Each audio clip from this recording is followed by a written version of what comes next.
Friends, and happy Friday. Welcome into Rock Chalk Sports here on ESPN Kansas City and KansasNation.com with Elijah Schmidt and Tyler Brewer behind the cameras today.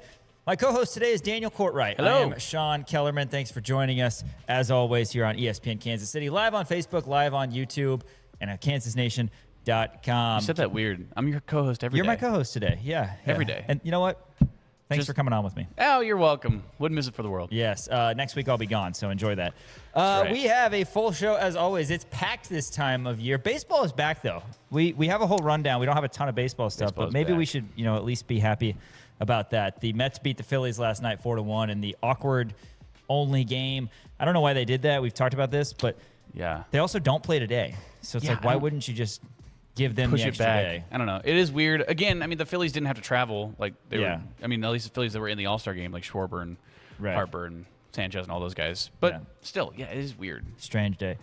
Oh my God, how did we not do this? Maybe if we completely run out of stuff today, which would be, unfathomable given all the content that we have.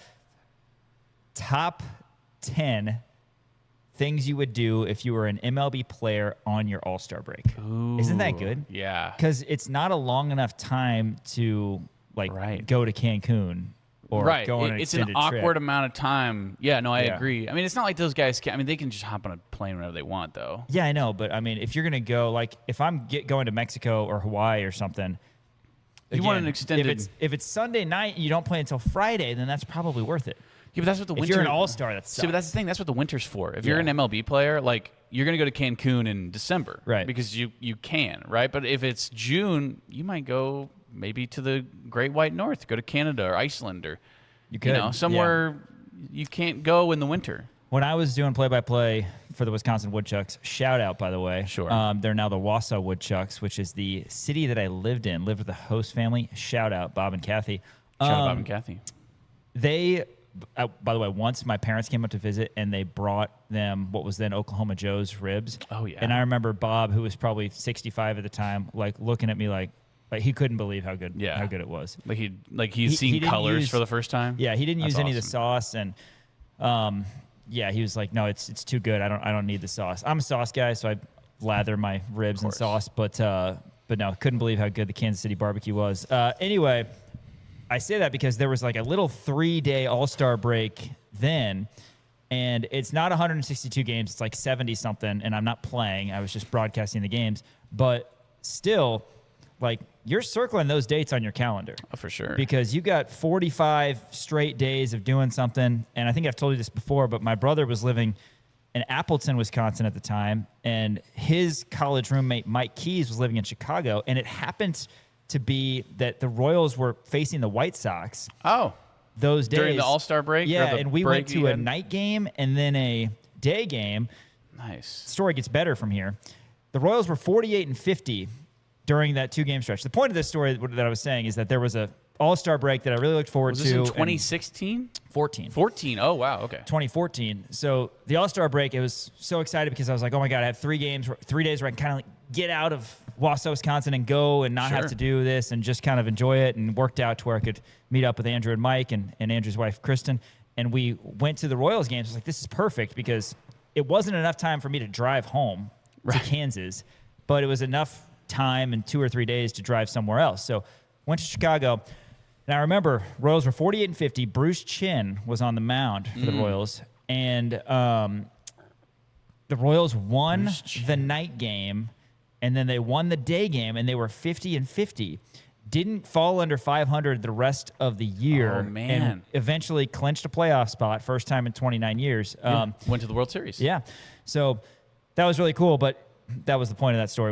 It was enough time for me to go from Wausau, Wisconsin to Chicago, 3 hours away. But not enough time to go all the way back to that'd Kansas. be interesting. Makes sense. If you have a day game and you're done by 5 p.m. on Sunday, and again, like I said, you don't have to be somewhere until Friday, then that's enough nights to where you could go somewhere interesting. But if you're Bobby Witt, I guess you go. He lives in Texas. I guess you go, or that's where his family is, from Philly to Texas for 2 nights and then go back to Kansas City. I don't know. Does he? I bet he lives in Texas during the off season. Probably. I would imagine he does. I mean, there's a lot of guys who do that. Yeah, their and they've home got bases and they've got other houses. So I know, everywhere. Kirk Cousins, his home, he lives in Michigan, right? Even though he plays for now for who does he? the Raiders. That's right. Yeah, so who knows, but they've all got houses everywhere. Anyway, but I think that'd be a good segment. Things to do if you have 2 or 3 days to where it's not really long enough to go on a long trip. But anyway, that was a bit of a tangent. We are going to be mentioning baseball at one point. The Royals host the Padres for the first of 3, and of course the big story with the Royals. That's a good way to burn 4 minutes there. Oh, in nice. the second half is the trade deadline, MLB draft, and kind of figuring out the roles for some of these guys, not just this season, but in the future. Here in the opening segment, though, we are going to give you a little cup check to start the show today and get your weekend started. Next segment, we're going to bring on Shreyas Laddha, Kansas City Star. All sorts of things to ask Shreyas about. Might even squeeze in some Summer League questions. Peterson wasn't really efficient in the Vegas Summer League portion for the Jazz, but high hopes for everybody on his career. I did see Kendrick Perkins. Granted, Kendrick Perkins, but he said that after watching Darren Peterson in Summer League, he said that his floor is Devin Booker now instead of Bradley Beal, which I think is probably it's good floor. Pretty good floor, I'd say. He's working the turnovers a little bit, but I mean, still looks good. A word on KU Softball and TBT as well. And then, Dan, we've got sports stock market coming up. Ding, ding, ding, ding, ding, ding, ding. Is on tap for that. I know right away where you're going with this Taco Bell thing. Yeah, Taco Bell, stock's down. We'll get into it a little bit more. I'm sure that everybody has heard about what's going on with Taco Bell. They actually took lettuce off the menu. Really? 14 hours ago, I saw that on BBC. So, yeah, crazy stuff going on there. More food stuff. Got some MLB. I have an interesting story from the MLB All-Star game that I wanted to get. We have some pictures of it that we'll show later. Also, more poop stuff. We've got a porta potty thing from Kansas City. I'm sure a lot of people saw that as well. Daylight savings is on there.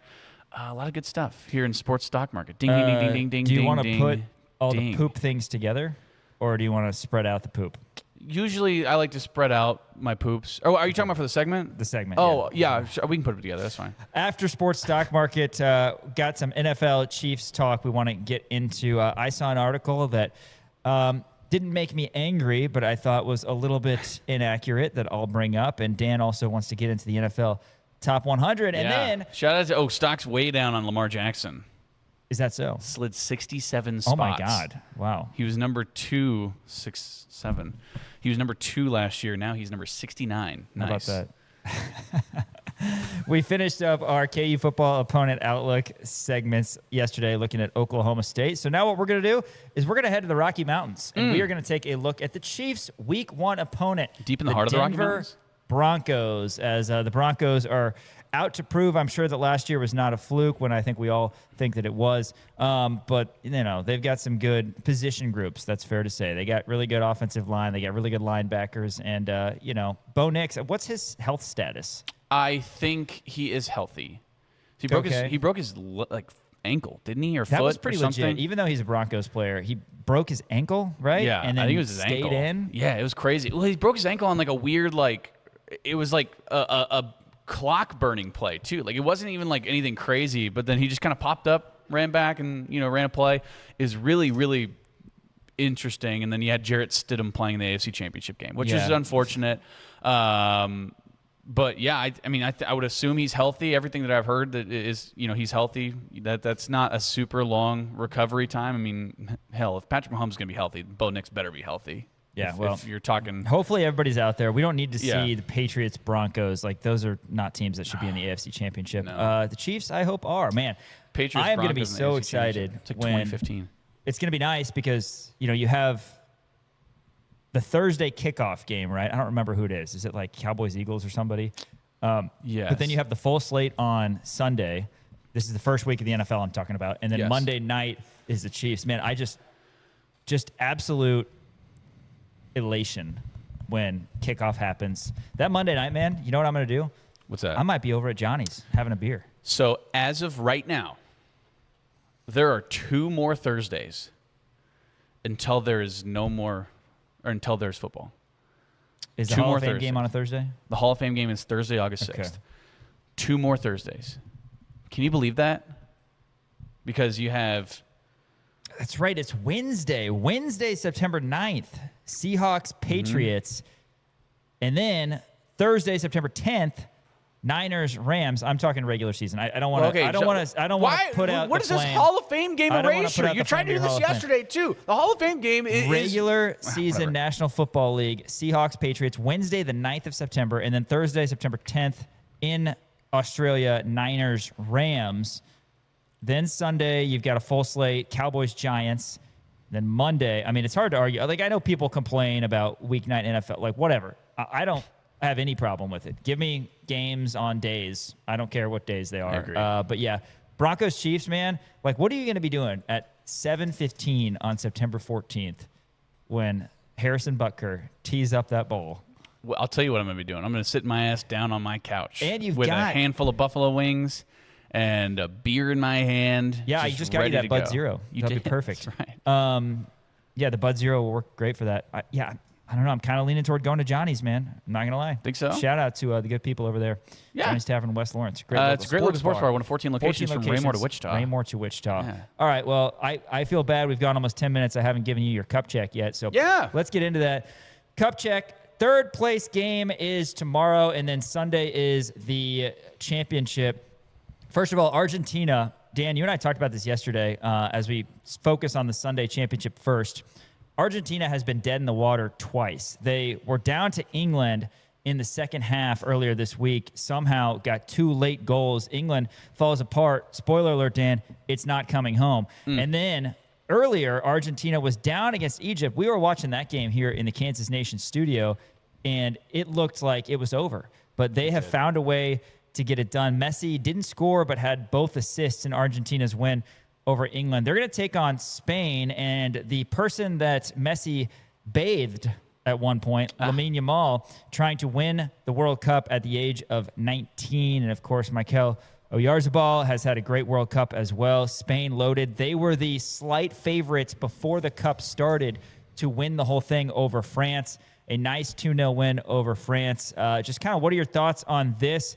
Do you think it's important that Messi gets this one? There were a lot of years where, he was disappointed, had to wait till he was 35 to win his first World Cup. But now if Argentina wins, I mean, then you get 2 World Cup. It is not easy to win, especially because the tournament has expanded even more to 48 teams. So I'm not going to pretend like I'm the most well-versed person in terms of GOAT conversations for the world of soccer.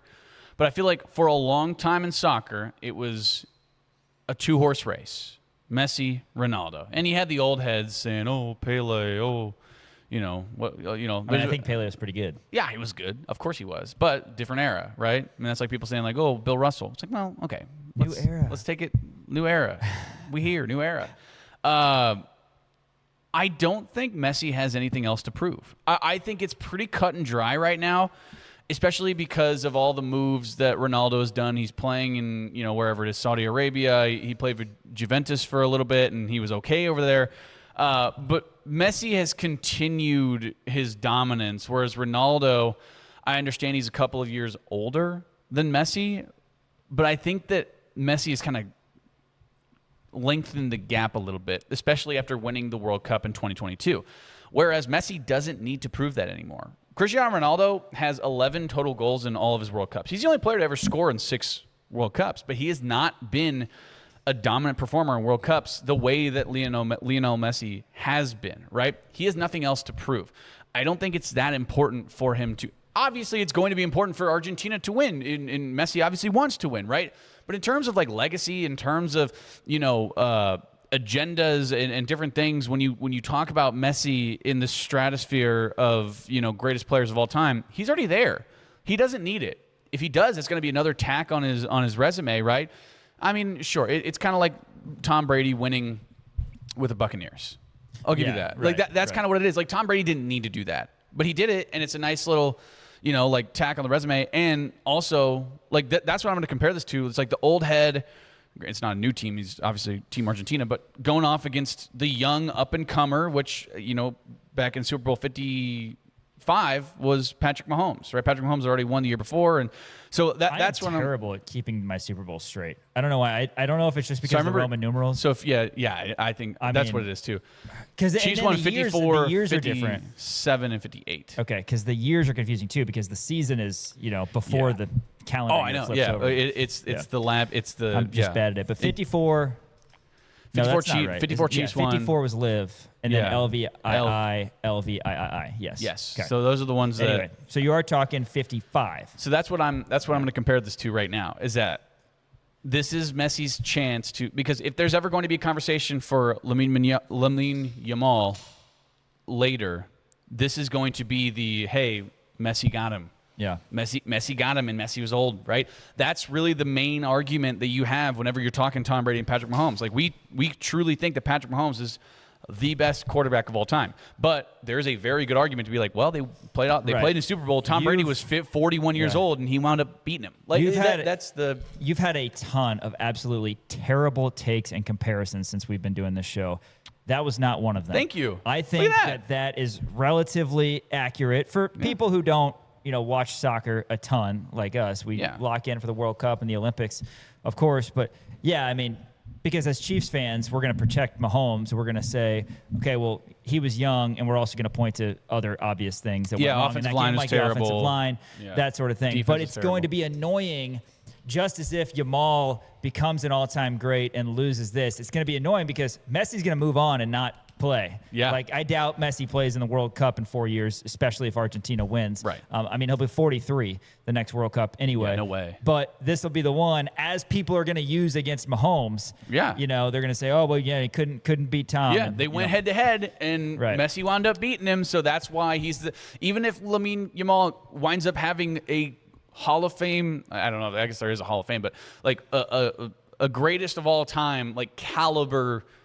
career, this is going to be the game that they look back on and they say, yeah, Lamine Yamal was 19 years old, but Spain had a really good team around them, and Argentina still clipped him, and Messi was 39 years old. Spain is kind of more so known for their depth and contributions from everybody on the roster than Argentina. Argentina they're known for Leo Messi. There's no doubt about that. They've got a lot of other really good players, two of whom scored in the win over England. But for what it's worth, Spain, a really strong team. They are favored at -150. Argentina at +130. That's the line to win the cup.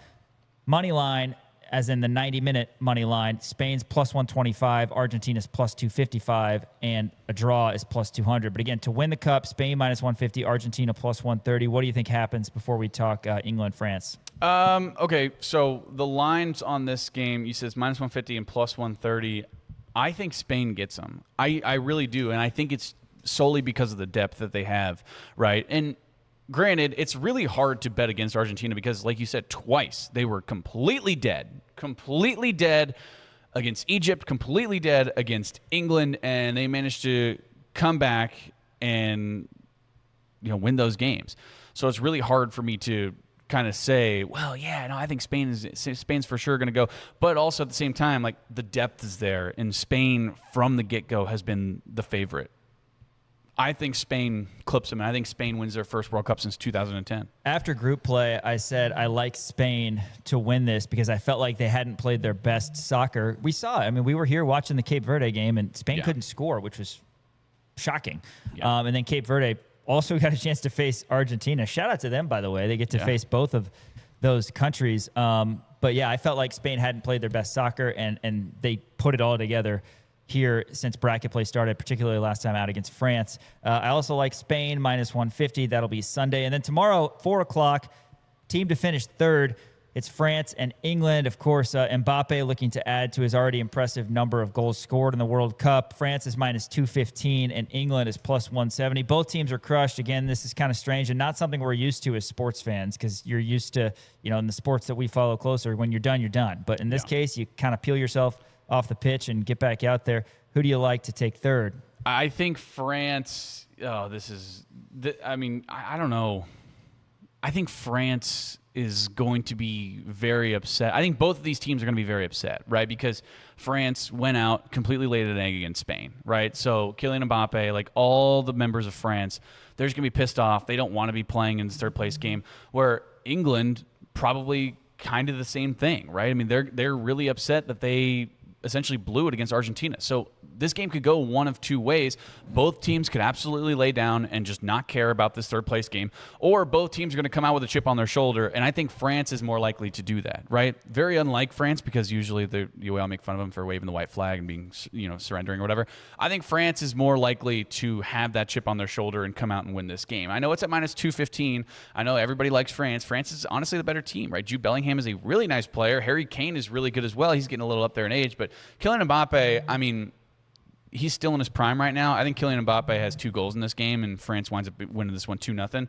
That's why I also like the under 3.5 goals. I'm going with France as well, minus 215. So kind of lame. We're both going with the favorites, but we never do that. So we're going to do it for soccer. We're going to trust the professionals over ourselves. Right. I'm not going to pretend like I have inside knowledge. Perhaps that's something we should do more often with the sports that we follow. But I guess we'll wait and see. And follow the money. Tomorrow, third place, France, England, and then Sunday is the World Cup final, Spain and Argentina, who's looking to go back-to-back as they won it back in 2022. Hey, Crown Automotive, our founding partners here at Kansas Nation. You can visit them online at crownautomotive.com. Or if you're local, South Iowa in Lawrence is the spot to go. Miles Schneier is the leader of the sales and service staff over there at Crown Automotive. If you're shopping new, if you're shopping used, Crown Automotive is the place to be. Big shout out to them for helping us get our feet underneath us here at Kansas Nation as we approach nearly a year of being on air for you guys. Appreciate everybody who is listening over on ESPN Kansas City and watching kansasnation.com.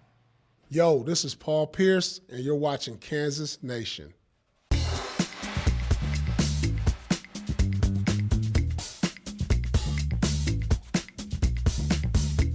Celebrate the summer with savings at Crown Toyota. BZ models, 0% APR with a $500 cash incentive. RAV4 models, 4.99% APR. 2026 Toyota Tacoma, 3.99% APR. Get into a 2026 Tundra for 2.99% APR. At the heart of a city lies the restless, the visionaries, the bold. From redefining events to guiding local youth, providing lifelines of industry, or reshaping wellness across the region, you deserve a financial partner that matches your ambition. At Meritrust, we handle the finances, so you can take care of the bold. Meritrust Credit Union. Business, banking, bold. You work hard and play hard. With a new Can-Am side-by-side from Heinen Outdoor Power Equipment, you can haul, tow, and hustle from dusk to dawn without slowing down a bit. Get one for a lot less during the Can-Am Fresh Deals for Summer event, going on now through July 31st. Save up to $1,500 on select 2026 Can-Am Defender models. Hardworking, low maintenance, and built to take a beating. And the prices are hard to beat right now at Heinen Outdoor Power Equipment in Lawrence.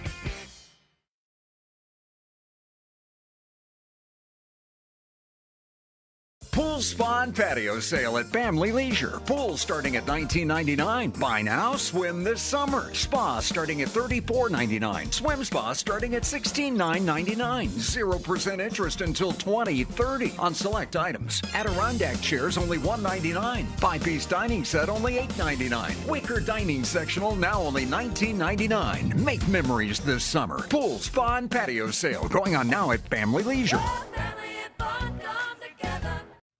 Welcome back to Rock Chalk Sports here on ESPN Kansas City and KansasNation.com. Hey, custom lawn and landscape partners of us here at Kansas Nation. Spring and summer are made for backyard fun, but nothing ruins time outside faster than fleas, ticks, and chiggers. That's why families trust custom lawn and landscape to help keep their lawns beautiful and protected all season long. They've got a home insect control program that helps defend your yard from pesky bugs so your pets and loved ones can enjoy the outdoors more comfortably and safely. Right now, when you sign up for the season, your first application is absolutely free. That's right. Your first application is free. A simple way to take back your backyard this summer. Visit customlawn.com to schedule your free first application and get a seasonal insect control program.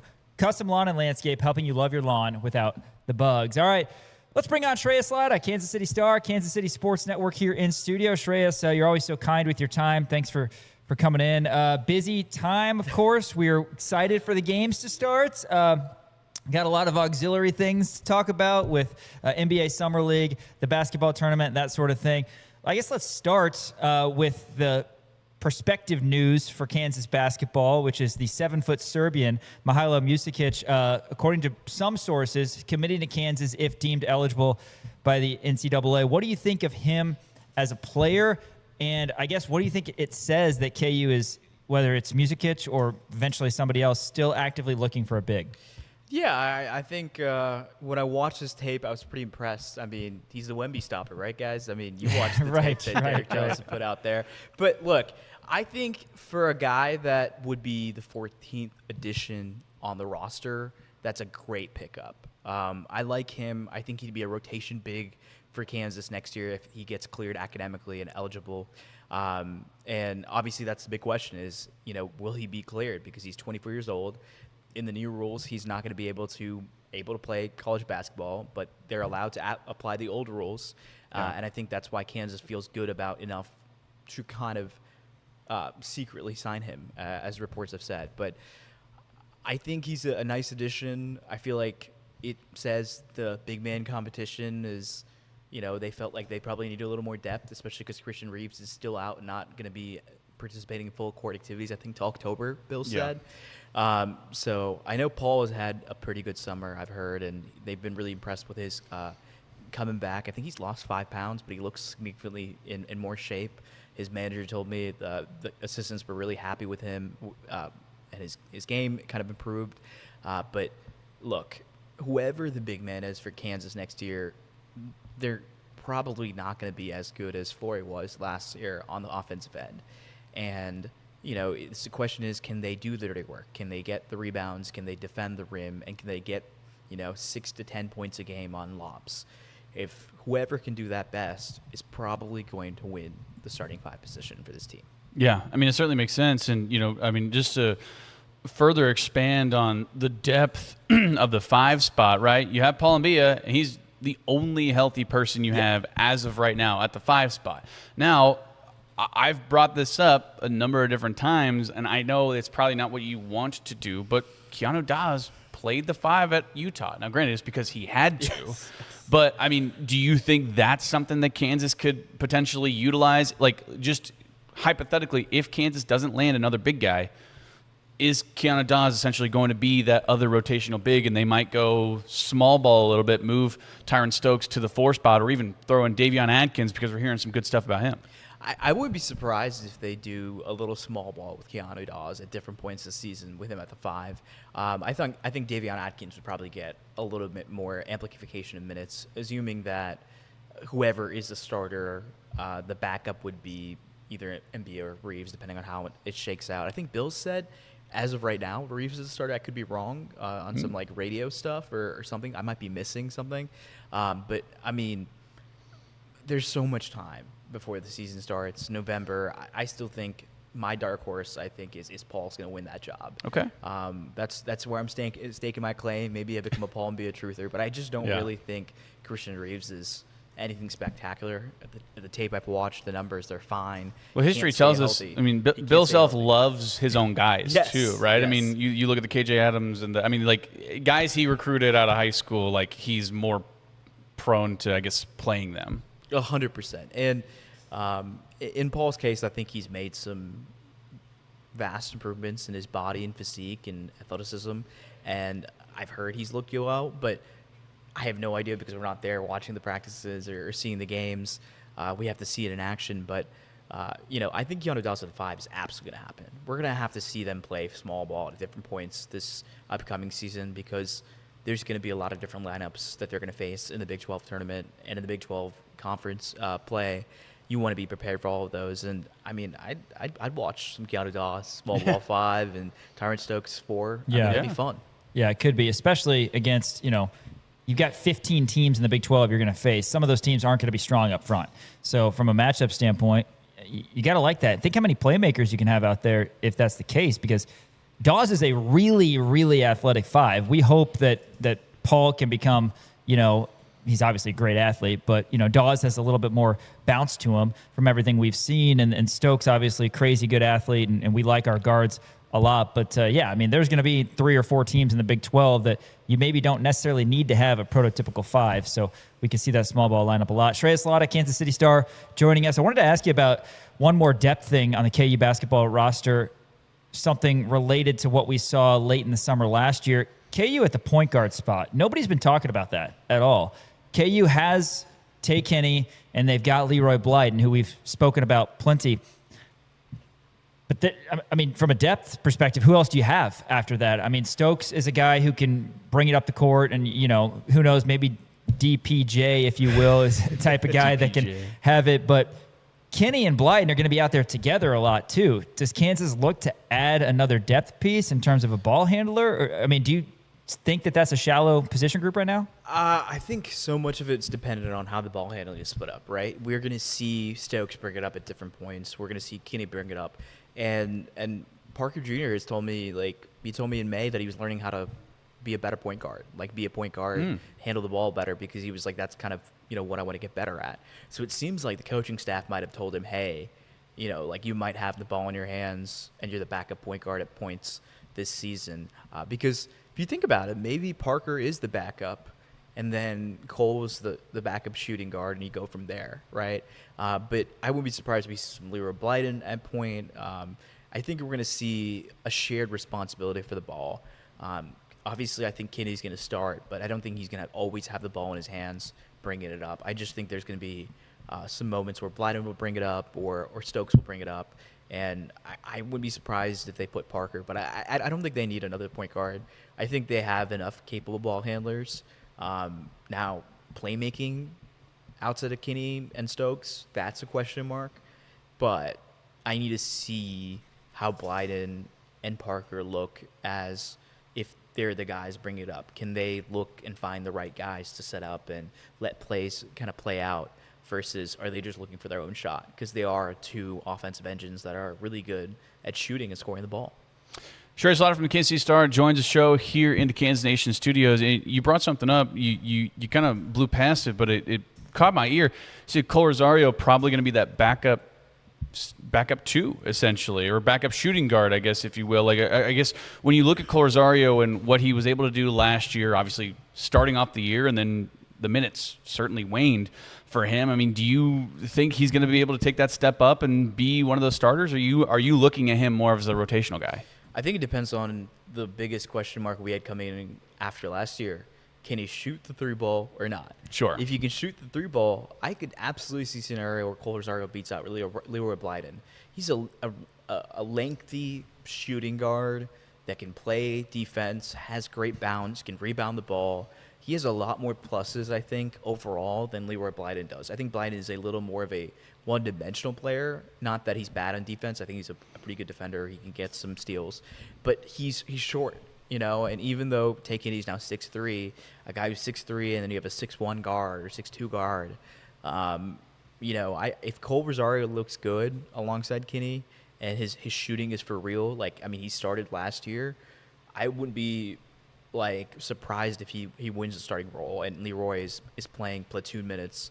Maybe he's a sixth man and Dennis Parker Jr. is a seventh man or something like that. But that's a positive thing for Kansas, I think. If Cole Rosario is good enough to start for you, then you have a lot of depth on this team. Yeah, absolutely. Shreyas, I wanted to revisit something that we haven't talked about in quite a while since he announced his return is Bill Self, right? And this is something that I guess we haven't talked about, like I said, for some time, just because of the fact that he did say, hey, I'm coming back, I'm focused on winning a championship. But I guess when you're looking at this season as a whole, I mean, do you think this could potentially be curtains for Coach Self after this year? You think he's got a couple more in him? I mean, he's in his mid-60s, right? And, obviously he's had the health issues. But, I mean, how are you looking at this? Or, I mean, do you think we'll hear anything beforehand? Do you think we'll hear something afterwards when everything is all said and done? Or I guess where do you sit with that? Well, I don't expect a Coach K farewell tour for that. Bill Self. I hope not. That was kind of insufferable, to be honest with you. Coach K, Derek Jeter, Dwayne Wade. Kobe did it too. The Kobe one was a little insufferable too. Yeah, but I'm not a Kobe. There's a lot of guys who I'm like, they just no. I honestly think Bill has 2 years left, in the sense of it's either this year or next year. I mean, that he retires. I think I'd lean towards this is the last year. Not to make plight of this thing, but unfortunately, Bill's had health issues every single season. Over the last 3 seasons, and something has popped up, and you hope that doesn't happen.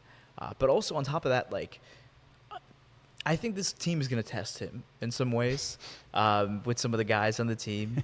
And Some of the personalities. And I think Darren and the entire situation last year was difficult for him, and it was a stressful situation. I wouldn't be surprised if after this season, hopefully they make it out of the second round and make a decent run, that he decides, hey, like I think this has taken a lot on me mentally and physically, and I think it's time to hang it up. Hopefully he does it on a winning note, like he goes on a deep run, or they make an improbable run to the championship or the Final Four, whatever. But like, I'd be a little surprised if his bill is here past the next 2 years. I really don't see it, candidly, and I think he was very close to not coming back this past year.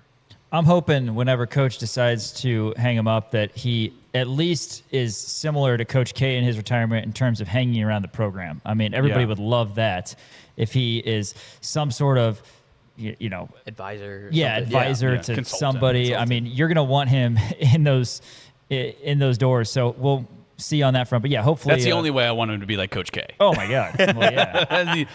I draw that line right there. So, Shreyas, now we kind of talk about Jayhawks of old. Just one final word on what you saw in the NBA Summer League from some guys. We've done a lot of talking about Trey White and Melvin Council, and it seems like they've impressed for their respective franchises. And Peterson kind of got cold. He wasn't very efficient. I think that's going to be his next step, is not necessarily forcing as many shots offensively. But your thoughts on those three guys and anybody else that you want to highlight in the Summer League? Yeah, Peterson had a really good start. The first 2 games were amazing. The last few games were not. I think he was forcing things, but also like the competition around him, like the guys around him are really bad. I don't think he's going to look like that in the NBA. Ideally, he's not getting double and triple teams, candidly. I've really been impressed with Trey. I mean, he's averaging 16 a game with 6 rebounds and almost 3 assists in the 3 or 4 games that he's played. But he's been shooting 38% from 3. Like, that's probably the most impressive thing. And we talked about this, guys, like, in the NBA is like, you have to have a skill that you're really good at. The question with Trey was, is the shooting real or not? So far, through 3 or 4 games, the shooting looks real. Last year, he shot 40% from 3. This year, or this Summer League, he's at 38%. It seems like, I was reading Twitter and kind of the Miami Heat, subreddit. It seems like people want to bring him on as a real player, maybe as a two-way guy or as a guaranteed contract or whatever. But I mean, the Heat definitely have roster spots. I mean, after the Giannis trade, it feels like they need guys like Trey White to kind of fill out the roster. And I think he's in a good spot, especially there. And Melvin had some decent showing at different points in the Summer League. But I think Trey really solidified himself as a potential two-way guy at the very minimum. Yeah, absolutely. Plus, he could potentially play with LeBron. Yes, who knows? That's true. Do you have any insight? Just real quick. Where do you think he's going? Where's LeBron going? I just checked this morning. So actually, I want to hear. I checked the DraftKings odds this morning. What do you think? I think it's either Philly or Cleveland. Okay. I saw Golden State. I know Golden State was pretty high. They're still Warriors slightly favored at plus 160, and then Cleveland was plus 170. I don't remember. I know Philly and the Heat, I think, were after that. About that. Okay. So you think it's Philly or Cavs? Yeah. There's been a lot of murmurs about Philly on the Twitter sphere. And I think the Cavaliers are the Cavs, so they're always going to have a really good shot. Sure. I would love to see him on the Warriors. The unction would be fun between him, Al Horford, Steph Curry, Jimmy Butler. I would weirdly cheer for that team. I would too. I don't think they'd win anything, but it would be really fun to kind of watch a bunch of old dudes. What's interesting though is it's like the Nets did it. Yeah. I mean, if he goes to any of those other teams, he's at best the 3rd best player on the roster. Yeah. Philly, the Heat, Cleveland. I mean, he's at best the 3rd best player, maybe the 4th best player on those rosters. So, I mean, if you want to win a championship, then that's... Yeah. Golden State feels like a nice swan song if he gets to play with Steph. Yeah, that'd be so cute. That would be fun. Yeah. It'd be fun. They're not going to win anything, well, but it'd be fun. Oh, yeah. Right. I mean, it's like 2 former rivals coming together in the twilight of their careers. 100%. He said the Yankees were trying to get him. Right. Oh, I'm sure. I need him to decide. I'm tired of hearing about him. I know. I kind of like it. I He's kind of like him being a He's taking diva. a lot of attention, man. Even Adam Silver's ready for him to make a decision. I think I saw comments about that. Yeah. It'll be he needs to make a decision very, very quickly. Wanted to talk to you just about TBT because that's the big thing that's going on right now. I mean, Mario Chalmers is going to be playing with the TBT. I mean, are you going to be covering this at all? And I mean, how cool is it to see some of these Jayhawks of old getting back out there? I think it's going to be really awesome. I'm excited to watch it from afar and not be covering it. Okay, all right. I think our interns will probably be covering some of it. I don't think I've ever covered TBT candidly in my time here, because usually I'm taking vacation around this time, guys. Oh, that's fair. I was doing work this week, and I was like, man, what do I write about? Like, and then I realized, wow, I've been taking a vacation at the right time every July because there's nothing to write about in these few days. I don't know how you guys are finding things to talk about. It's a grind. Like, I was just like, I don't even know. Like, we haven't talked to Bill, we haven't talked to the team because everything going on with the surgery and stuff like that. But like, I mean, like, it'll be fun to watch. Excited to not cover it. I think Mario will be a big addition, and they'll have one less player now after the news from this past week. But yes, we touched on that. We literally just read your article, and we're like, that is all we have to say about that. Yeah, that's Shreyas, I was going through your Twitter because I know you do a KU mailbag, as we do. You have more direct Kansas questions, where ours are just ridiculous stuff every single week. It is fun. But I saw one that actually piqued my interest, and it's something that I didn't really think about. I don't know if you've had a chance to kind of dive into this, but there's a question about the offensive line and kind of the question marks surrounding that. I guess you do have a couple of guys returning who you feel confident in with Tavake Tuikilavatu. Amir Herring has shown a lot of flashes, and Calvin Clements obviously kind of the leader there. You also have a lot of transfers coming in, Nick Morrow, Kason Carpenter, like all these different kind of names. In theory, like on paper, you feel okay about it, but at the same time, quarterback style of play is also a big thing in terms of how the offensive line blocks. What are your thoughts on this Kansas offensive line for this upcoming football season? I think they're pretty big and physical. I was talking to a program source about this earlier this morning, actually, funny enough. And Calvin's had a really good, strong spring. Take and Stroh, I mean, they're also big and physical. They love Amir Herring. Apparently, he's one of their highest graded offensive players. Wow. Amir Herring is. And Carpenter, the word I was told, dog. Let's go. So I mentioned in the mailbag, because I answered that question. You don't ever really know until you see the games, but I do think they'll be pretty good this year.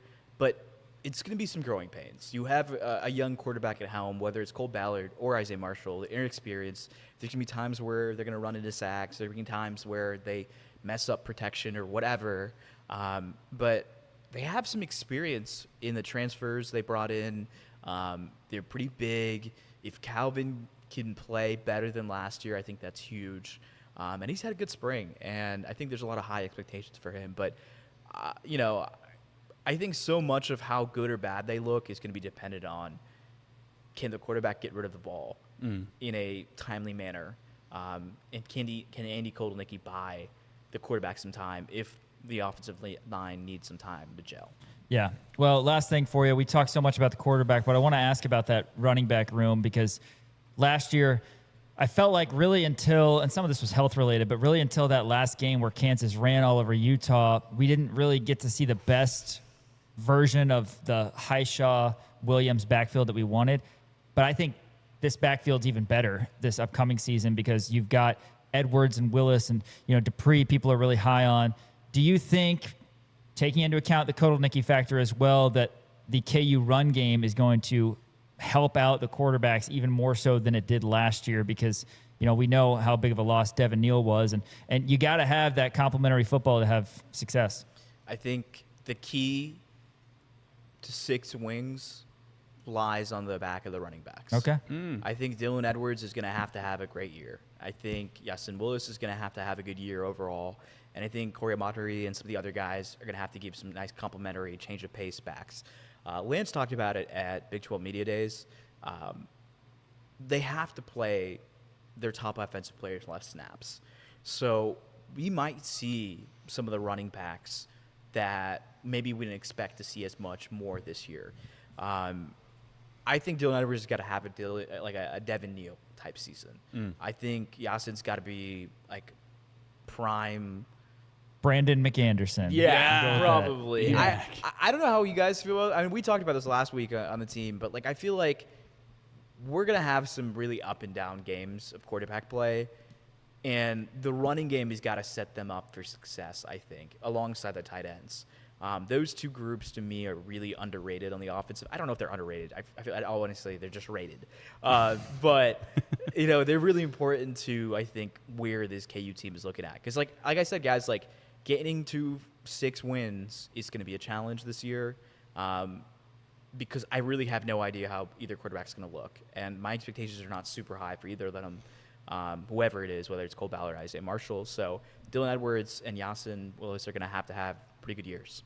In terms of Edwards and Willis, how do you see the, percentages of the snaps taken? I mean, do you see it as 1A, 1B? Do you see one getting 60 to 70% of the snaps? I mean, what do you? Well, I think Yasin would probably be closer to 60 just because he's a bigger back. Yeah, sure. While Dylan is 40. But I think it would be Dylan is used in more impactful situations. Sure. I don't think the snap count is going to really be a signifier of how important Dylan Edwards is to that team. Just because I think, he's such a small back, and you don't want him to go through the wear and tear that Yasin's going to be put through for short yardage situations or goal line situations. You want Dylan for the home run balls, for the screens, for him to be put at wide receiver points and go out there and use his wheels and get open. Yeah. Great breakdown. Shreyas Laddha, Kansas City Star.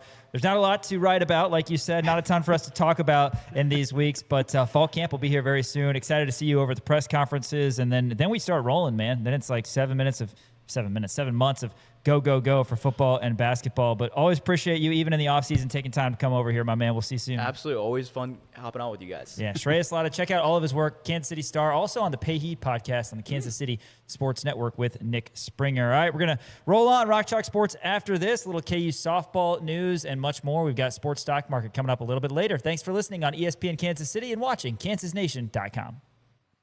What's up? I'm Bodie Ray with Kansas Baseball, and you're watching KansasNation.com. At the heart of a city lies the restless, the visionaries, the bold. From redefining events to guiding local youth, providing lifelines of industry, or reshaping wellness across the region, you deserve a financial partner that matches your ambition. At Meritrust, we handle the finances so you can take care of the bold. Meritrust Credit Union. Business, banking, bold.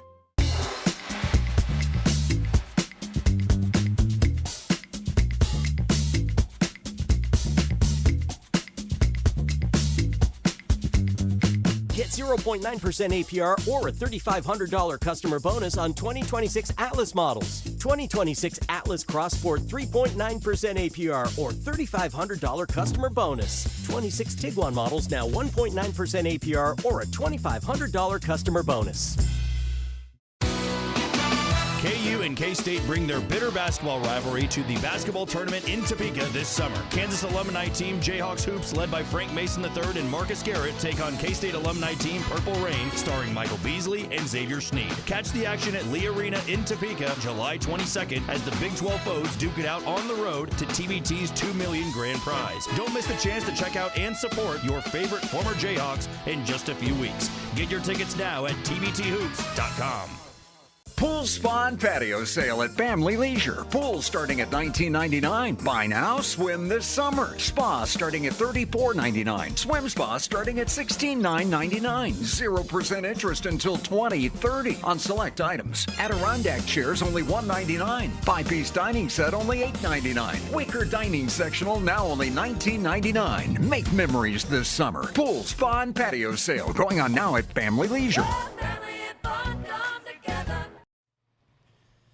With Jayhawk Checking from Central Bank, Jayhawk fans can carry their pride wherever they go with the official Jayhawk debit card. Central Bank is proud to support the traditions and communities that bring people together.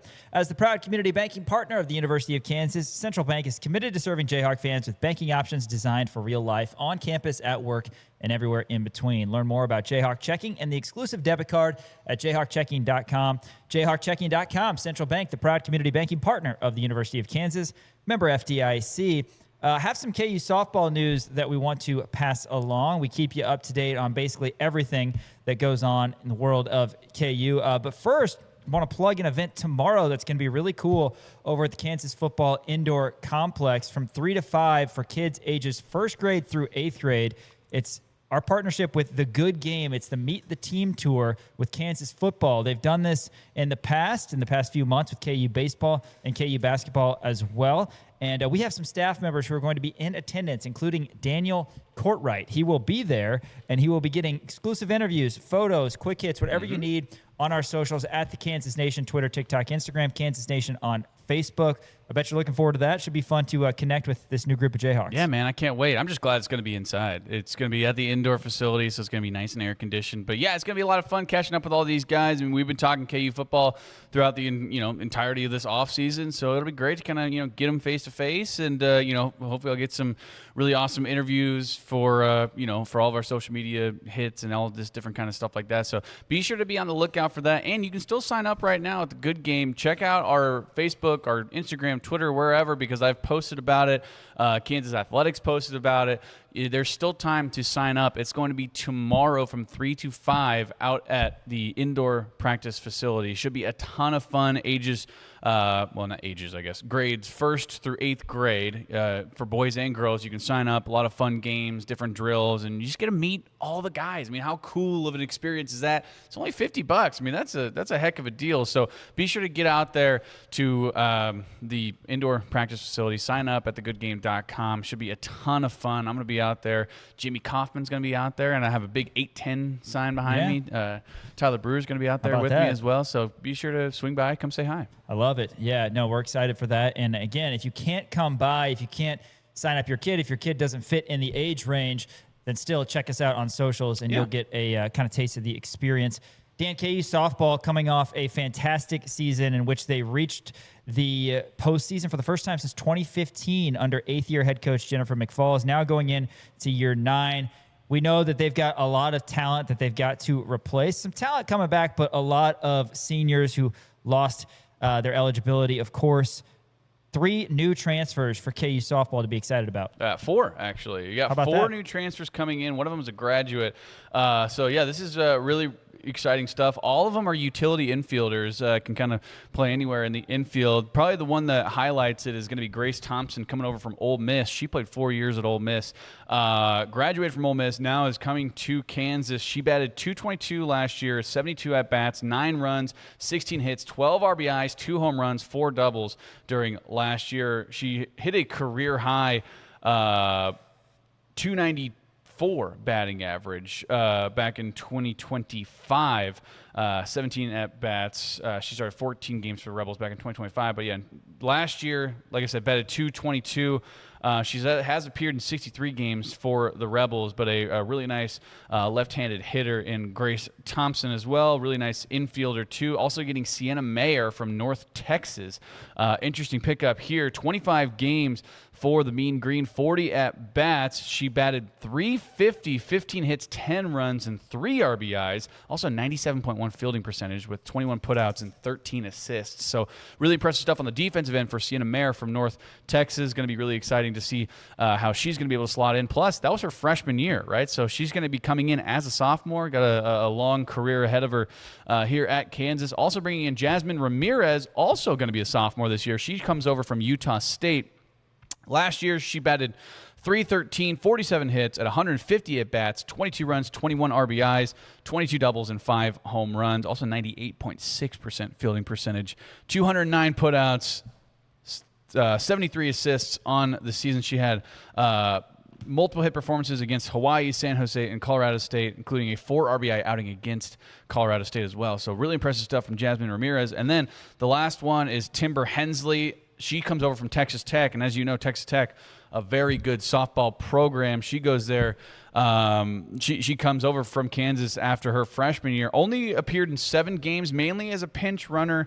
Not a lot of at bats recorded for her, but she's also a nice little infielder, really fast, kind of around the bases as well. So going to be a nice addition for sure. Whether it's pinch running, whether it's going to be at bats, whether it's utility infield, wherever they're going to put her. So yeah, 4 infielders transferred transferring into Kansas and just adding to this nice roster that Jennifer McFalls has. Yeah, we're really excited. And again, we, like I said earlier, are going on a year of being in action here at Kansas Nation, but we're going to be expanding our coverage going into year 2 to the point where we're going to have game day coverage, not just of basketball and football, but we're going to have coverage every single game for the major Olympic sports. That includes softball when it comes around in the spring, but coming up here very shortly in the fall, beginning August 8th, actually, KU softball against Iowa, and then KU volleyball August 22nd is the first game against Creighton. Both of those two are exhibitions, but they're also both at home. We're going to have representatives, Kansas Nation,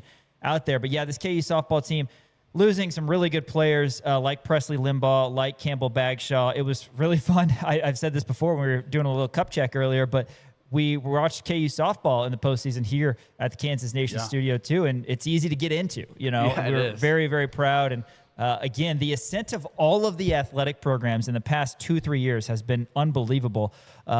Since Travis Goff has brought in new hires, he's kind of stuck with coaches like Coach McFalls that he believed in, and yeah, it's very exciting. So, some names to know for KU softball before that season comes around here in late winter. All right, the basketball tournament, we've talked about this a lot. I want to get your thoughts, Dan, not on the roster necessarily of Jayhawks Hoops, but on something else. But to update everybody right now on TBT, Tuesday, 8 o'clock is going to be Game 1, Jayhawks Hoops against Purple Rain. That's the K-State alumni. Wednesday at 7 will be Game 2. Game 1 is in Manhattan. Game 2 is in Topeka, and then if necessary, Game 3 will be Friday, 8 o'clock in Manhattan. And again, it's a best of 3. Winner will advance to take on the winner of the Wichita State versus New Mexico matchup in their best of 3. The Jayhawks that you need to know on Jayhawks Hoops: Marcus Garrett, Frank Mason, Zeke Mayo, Tyshawn Taylor, Mario Chalmers, Darnell Jackson, Kevin Young, Carlton Bragg. Kansas also has a couple Washburn guys, and Jacob Hanna and Andrew Orr. And they also have DJ Burns from most recently Youngstown State. Not that DJ Burns. Tradeon Hollins from Omaha, a guy that Henry Greenstein is really high on. So those are the 12 players right now on the Jayhawks Hoops roster on tbthoops.com. There might be another addition, hopefully no subtractions from this roster, but they're led by head coach Sharon Collins.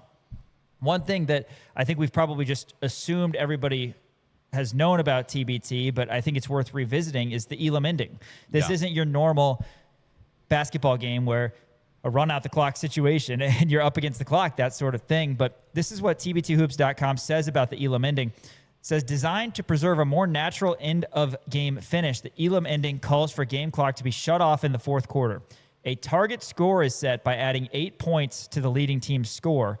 The first team to reach the target score wins. For example, if the score is 80-72, the target score becomes 88. The first team to reach 88 wins.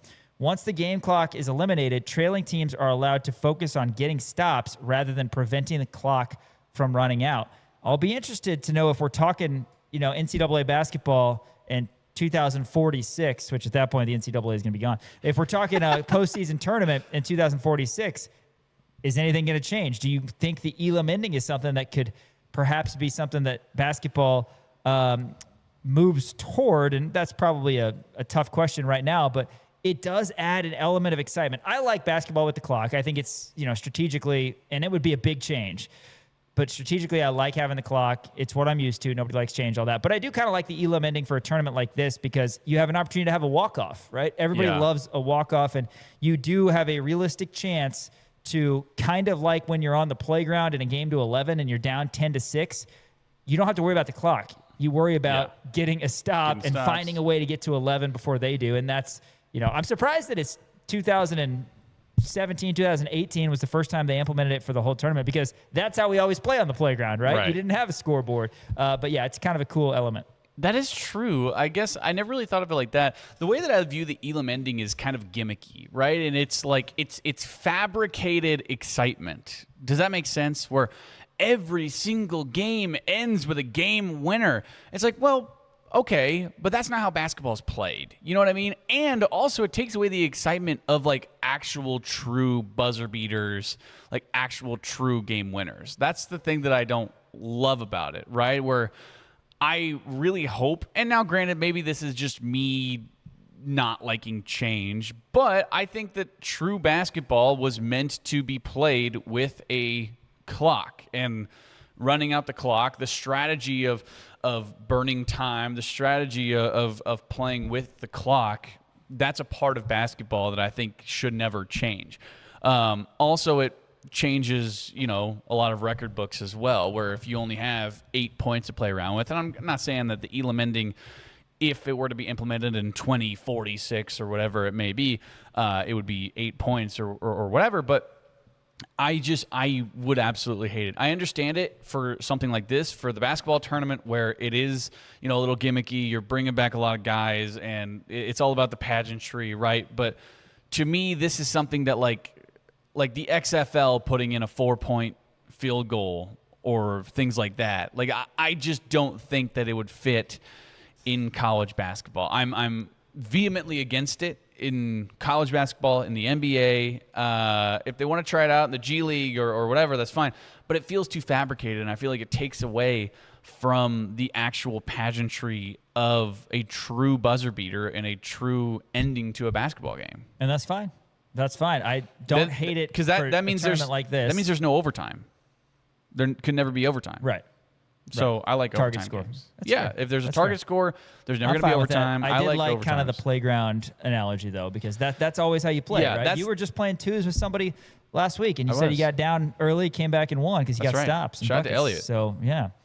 I guess I never really thought about it in terms of playground rules, but if you have a clock operator, I think you should always have a running clock. I think you should always have an end time to where that's when the game ends, is when the buzzer goes off, not when the game, because again, it feels fabricated. It feels too much like they're trying to force big moments on you. And I understand it. Like, big moments are fun.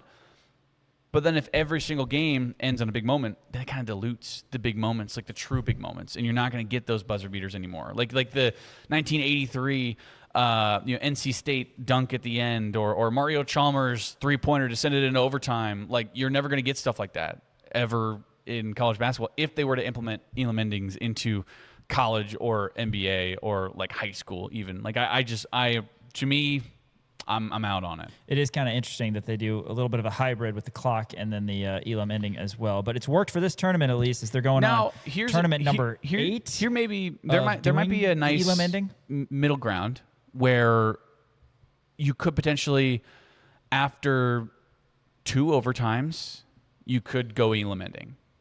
After 1 or 2 overtimes, go Elam I don't know. ending. That feels a little bit too much like the Ghost Runner on second to me. So I don't know. What's wrong with the Ghost Runner on we'll second? have to wait and see. It's lame. You don't like that?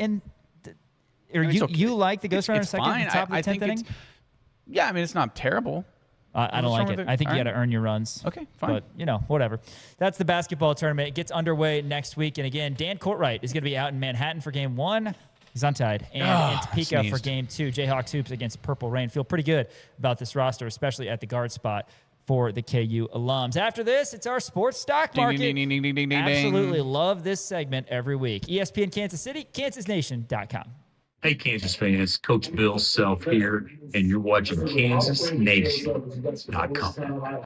Pool, spa, and patio sale at Family Leisure. Pool starting at $19.99. Buy now, swim this summer. Spa starting at $34.99. Swim spa starting at $16,999. 0% interest until 2030 on select items. Adirondack chairs only $199. 5-piece dining set only $8.99. Wicker dining sectional now only $19.99. Make memories this summer. Pool, spa, and patio sale going on now at Family Leisure. At the heart of a city lies the restless, the visionaries, the bold. From redefining events to guiding local youth, providing lifelines of industry, or reshaping wellness across the region, you deserve a financial partner that matches your ambition. At Meritrust, we handle the finances, so you can take care of the bold. Meritrust Credit Union. Business, banking, bold.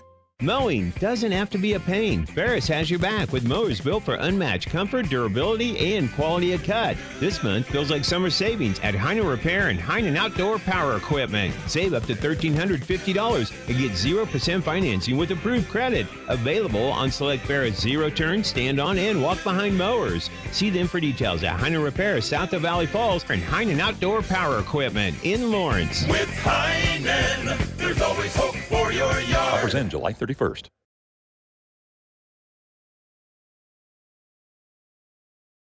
If you're talking trucks, you're talking Lewisburg Ford. With over 100 new F-150s on the lot, Lewisburg Ford is your truck headquarters. Right now, get up to $13,500 off MSRP on the new 2025 Ford F-150 XLT or 2.9% financing.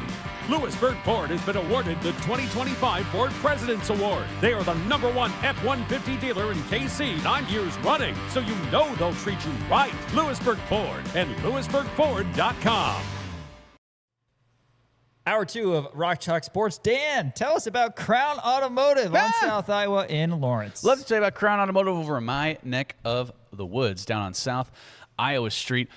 Be sure to check them out if you're in the market for a new or used car. They have a ton of great variety of different brands. They have new Toyotas and Volkswagens, Tiguan's, Taos's, Jettas, Camrys, Corollas, RAV4s, Tacomas, Tundras, you name it, they've got it. And if those aren't your jam, they have a whole line of used cars as well from a number of different brands. They're going to get you in the car that fits your lifestyle. I always say this.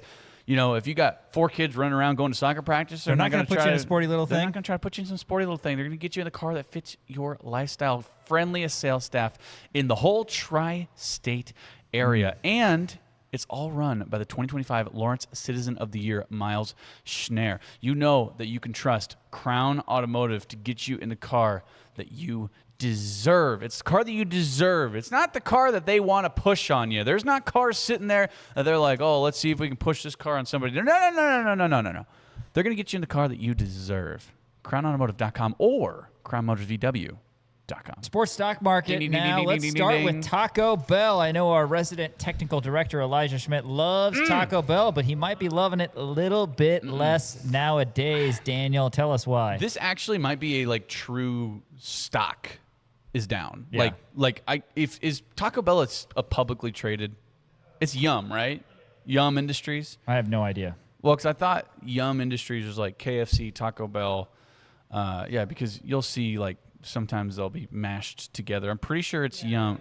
It is Yum. Is stock down on it? Do you see it on the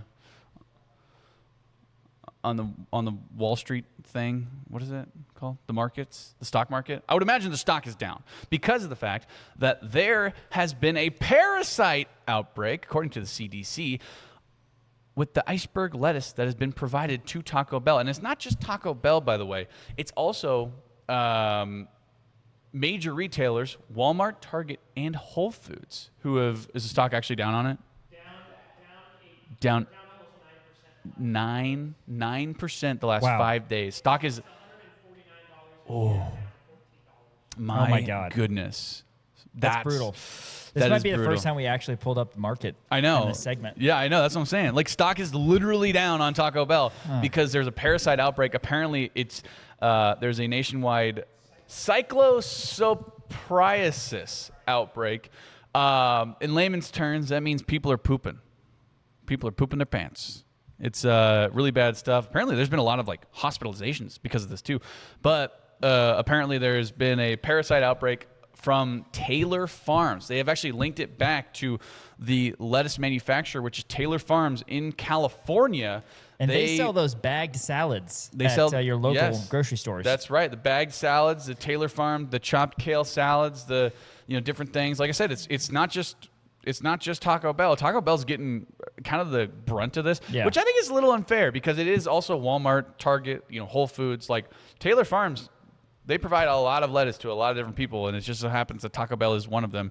But it's been linked to, I guess there's at least 34 different states where people have been 34? I read initially it was 5. This is from CBS Evening News. Oh my God, I'm on AP Tony News. DeCopel. I'm on APnews.com, but this is This says this is apnews.com. It says psoriasis outbreak, 35 different states. That's crazy. Where people have been affected. Taco Bell is going to use a different supplier. It sounds like. Yes. See, that's why I don't eat vegetables. Right. This is why. You can't eat vegetables. That's smart. You gotta just stick with the meats. I did see, by the way, this is on BBC. Said that BBC News. This is 16 hours ago. Taco Bell removes lettuce from their menu. So no more. I mean, you can get a Crunchwrap Supreme, but it's just gonna be like tomatoes in there. No, it's not. A Crunchwrap Supreme has way more than tomatoes. It's no, got I'm just. beef, it's got a tostada. It's got nacho cheese. I'm talking about the actual vegetables, tacos and onions, Right. or tacos, tomatoes and onions. That's it. Yeah, I'm pretty sure the tostada has corn. Okay, fine. You also have corn tortillas. Mm-hmm. Is that really? I mean, that's like saying like. That's not. You're a wrong vegetable. about this. Tortillas are not a vegetable. Anyway, yeah, unfortunate. And you said you had another poop thing? I do have another poop thing. This is actually crazy. We don't have the video of this, but apparently somebody in Kansas City, there's a fire department in Kansas City. They got called out to a porta potty, and actually the guy who runs the porta potty company came out with a video. They had to cut a man out of a porta potty tank. Apparently he fell in there. I was really hoping this is a raccoon when I first pulled up the video. So did I. So apparently Kansas City firefighters were called out, and there was a man stuck inside the porta potty. This is in Kansas City. So apparently this man dropped his Mountain Dew bottle in the porta potty, and he likes Mountain Dew enough to go down there, try to reach it. He falls in. Apparently, according to the guy who runs the porta potty company, he said he was stuck in there for nearly 8 hours. Oh my God. I know. It's crazy. So I guess somebody went up because the porta potties were done being used because they were all out there for the World Cup, and now the World Cup is over. So now they're getting all the porta potties and taking them, and they saw that the door was locked, so they knocked on it. They said, "Hey, you got to get out of there." And the guy's like, "I can't." Are we like, sure it was a what's going Mountain on? Dew and not like a bottle of vodka? No, they said it was Mountain Dew. So he was sober when he decided to. So some sources are saying maybe not, but it wasn't alcohol related. But yeah, this dude was just stuck in a porta potty for like 8 hours. How do you even fit, man? I don't know. It's unbelievable. It's actually insane. What would you have to drop? So they cut a. What would you have to drop to do this? That's the real question. Like $1 million winning lottery ticket. Yeah, probably like a lottery ticket that you won a lot of money on. The lottery ticket that you know is a winner. $50,000 is my. That's my minimum. Yeah, a lottery ticket that you know is a winner. But so they had to wind up cutting him out of this porta potty. And by the way, the fire department gave him a free shower. Good. They had the hose and they took just the hose. spread him off. I feel like Shout out to this guy. you would. I mean, this is the only way to put this. Smell like a porta potty for a good 7 to 10 days, no matter how many showers you took. Yeah, that's maybe the thing. forever. Yeah. Oh, yeah. I mean, imagine like I would never be able to use. I wouldn't. Oh my gosh. Yeah. Shout out to this guy in the backwards Royals hat though, drilling him out.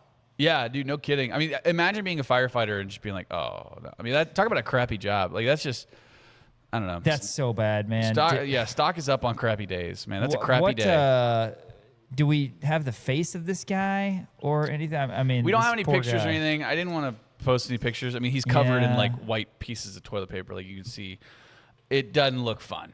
Let's move on. This guy, it doesn't look like this guy is having a great day. But that's a crappy day. They got him out.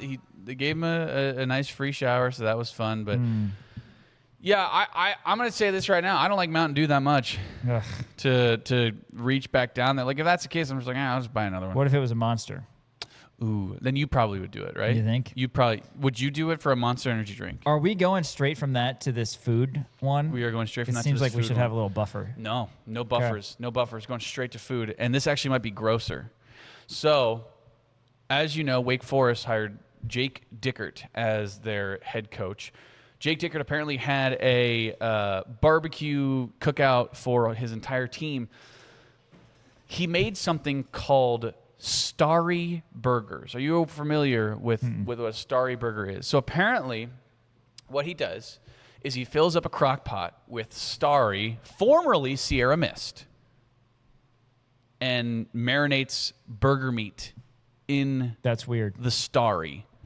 and then cooks them on a grill. Starry's good drinking, don't get me wrong, but not with a burger. It's not a burger marinade. Now, Wake Forest did put out a video of like some players eating it, and they're like, "Yeah, man, it's pretty good." I can't imagine it's pretty good. I bet it tastes very similar to a normal burger, and you just wasted $12 on 4 2-liters of Starry. Yeah, no kidding. Like, what? Why is it like? This can't be like a secret family recipe because Starry's only been around for a while, right? Unless he used to call them Sierra Mist burgers. Or 7-Up burgers. God. Is this a thing? Like, do people marinate their burgers in sodas? I don't know, man. This has to be a. Where is Wake Forest even at? What city? Winston-Salem. Winston-Salem. This has to be a North Carolina thing, or wherever Jake Dicker's from. Where's Jake Dicker from? No clue. That sounds awful. Now, granted, again, I guess the Wake Forest football, they put out a video, and it was like, guys are like, pretty good, like. So he marinates them? I guess. He pours it doesn't show him actually, like, cooking the burgers, but it shows him pouring the Starry into a crock pot. Marinating, Al Overview says, marinating or mixing burgers with soda, such as cola or Sprite, adds acidity to tenderize the meat and sugar to promote deep caramelization on the grill. You can create a liquid marinade, use it in the patty mixture, or use it to shape fun stuffed soda can burgers. Huh. You're supposed to let them soak for 20 to 30 minutes and then thoroughly pat them dry. Maybe it's not. It's not grosser than falling into a porta potty. I'll say that much. Well, all right. I mean, agree to disagree, I suppose, but that sounds terrible. Would you try it? Yes, I would try it. Okay. I'll try anything twice. I would. I'll try it. Yeah, I guess that's my motto. I'll try anything twice. Why not? I'm also not big on Starry. I've had it. Not crazy about it. I like a good lemon lime soda. Never. Well, yeah. So I like Sprite and 7-Up are good. Starry, at least when it was Sierra Mist, was bad. I think Starry's bad. Starry's not good. Starry just rebrand. I mean, Sierra Mist just rebranded to Starry. Stock's down on fairness. It is. Tell us why. I will tell you why. So. This is funny. This is just a tweet that I saw from Samantha Ruddy. So apparently, obviously, the All-Star break was in Philadelphia, and Philadelphia had a bunch of like fun different things for all the fans to be able to do. I'm going to read this tweet to you. This tweet says, "There's been fun MLB All-Star events all week in Philly. My friend saw that there was a batting cage contest. He was a D1 athlete and thought it might be an easy way to score a free gift card. He was right. He showed up, and it was all children. He got the gift card."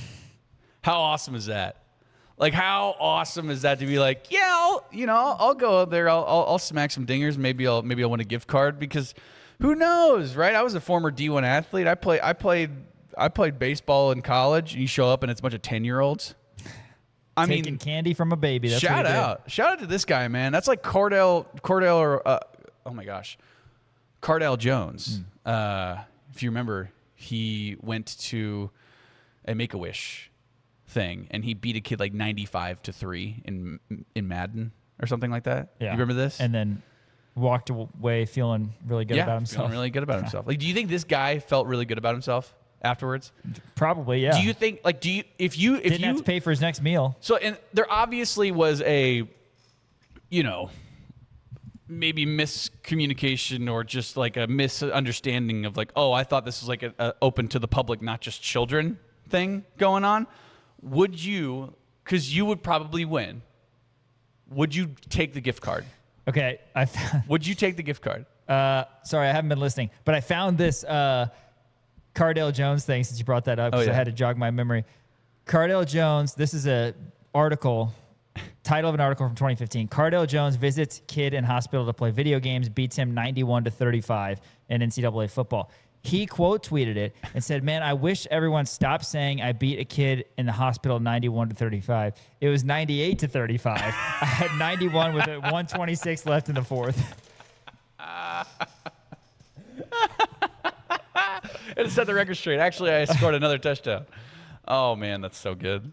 98-35. Shout out to Cardell Jones. That's good, clean fun, I think. The kid's going to remember playing it. Yeah. This is just a guy winning a gift card. Yeah, but I don't think this guy didn't have any malicious intent to go in there and beat. I mean, he got the gift card. Would you take the gift card? No, I would probably feel bad enough that I would give it to. I would want to play. Don't get me wrong. I Sure. would want to play. I would want to see if I could, win. I mean, don't you think you'd like you go to, because you've taken Ava to the Little K before. Yes. I mean, how it's ran through your head before of like, I could just I just want to crush one. I could Yeah, smack no, a baseball for over this sure. fence, right? I mean, the fence is what, 100 feet, maybe, if that. Which you and I know, and no disrespect to anybody else on our softball team, but nobody else on our softball team hits homers. You and I are the only ones who hit home runs. You know the I know. good feeling of hitting a homer. I know, that's what I'm saying.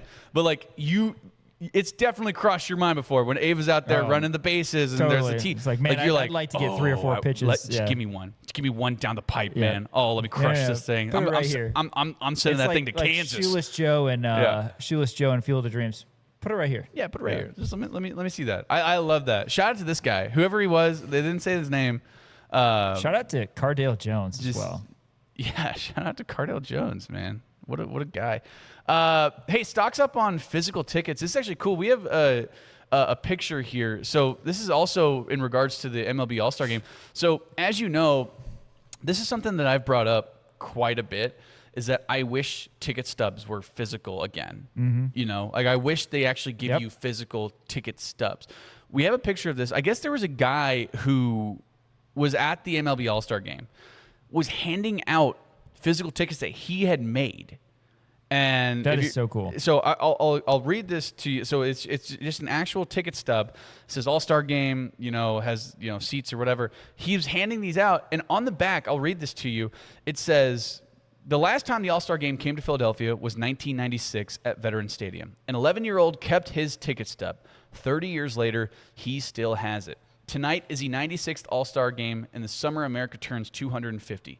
I hope the newer generation of baseball fans can appreciate having a physical memento to remember this night with. Maybe 30 years from now, you will have this ticket. I hope you look back on tonight as fondly as that 11-year-old from 1996 still does. Why are they so cool? I mean, there's so much nostalgia from this. Like, you can go to any game and you can buy a baseball cap or a shirt or whatever, but just having the ticket itself reminds you of the experience. My brother in his basement has a see-through little, what do you even call it? Just like a shadow box? Yeah, exactly. That's exactly what I'm saying. It's a shadow box of all of his tickets, from growing up. Yeah. And it's so cool. I wonder if those are these people. Like, I wonder if it's their actual seats, and he was able to print these on the spot. I don't know. Probably not. Probably not. I bet they all have maybe the same seat number. Yeah. Like, I bet it's just just an actual fit. Like, because I from what I had read, like this guy was just handing them out. Yeah. I wonder.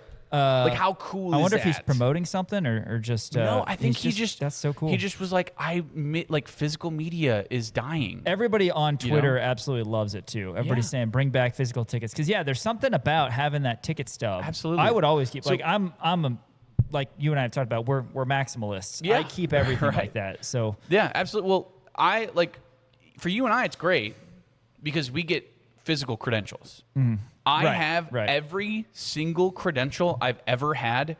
It's hanging up in my garage right now. And like I said, when we were working at our last job, your office looks like the office of somebody who's about to be fired. Yeah, because I had way too much He's stuff. got way too much stuff. But Isn't that hilarious? It took me whenever we moved from that job to this job, it took me like 3 boxes to grab all my crap. Yeah. And I still left a bunch of stuff there too. Mm-hmm. But I have every single credential I've ever had. And I still have ticket stubs from when I was a kid. Like it's actually a really cool thing. I always talk about the September 5th, 2019, when the first and only game I ever got meaningful playing time in against Northeastern State, 3 snaps, 2 of them victory formation.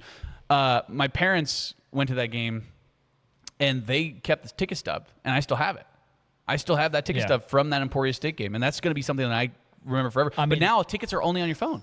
I'm not a hoarder, but I am big on nostalgia, like I talked about. Oh, yeah. And my wife and I have like a box for our wedding, of just like little things from your wedding, you know, the thing you gave away to your guests and, the baby shower or the bridal shower invite and an invitation. And I don't know, there's all sorts of crap in there. But we also have memory boxes, and I have memory boxes from when I was younger growing up. and Caitlin has one, and it's, a little cube, a little Target cube like that. I've got 3 of those. Nice. Yeah, right. And I am older than her, but I'm not that much older than her. But I've got all sorts of random stuff in there because I'm like, I don't want to get rid of it. So Right. yeah, I love physical tickets. I have physical tickets in there from Royals games I went to, and the word that I like to use, and I don't think this is an actual term, but I'm an emotional materialist. Does that make sense? Right. Like I attach emotion to things. Totally. And so like I have, and like granted, like it's a little different, but like I have like my high school jerseys like framed, and they're down in my basement right now. And I have a bunch of different different things that mean a lot to me. Like even like T-shirts like this. Like I'm wearing like a 2008 Orange Bowl T-shirt right now. I'm never getting rid of this. Piper keeps on harping at me that I have too many T-shirts and too many hats. I don't have enough. I'm not going to get rid of this hat because I got this at Big 12 Media Days. You know what I mean? Like I've got a ton of stuff, and I'm like I got that at a place, and I have an emotional connection to it. Like same with physical media. I mean, this is a big thing. Like GTA 6 is coming out. They're not doing discs, and people are mad. Really? Yeah. I hate that. I hated when they moved it to downloading video games. Me too. Yeah. It's like, okay, well, I don't know. It's very like I still have DVDs and stuff, man. Like, yeah, God. I get it. Bring back physical media, man. Don't make everything all digital. I absolutely hate it. Like books, we have a bunch of books. I know you can put them on a Kindle or whatever. Give me books. I like books, even though I don't read. But I like the idea of books, I guess. Hey, stock is down on daylight savings. Apparently, the U.S. House of Representatives just passed legislation to abolish seasonal time changes, making daylight savings time permanent. They voted 308 to 117. Explain this to me like I'm 5. I'm confused. So instead of the spring back, fall forward, spring back, or whatever. Spring forward, fall back. Spring forward, fall back.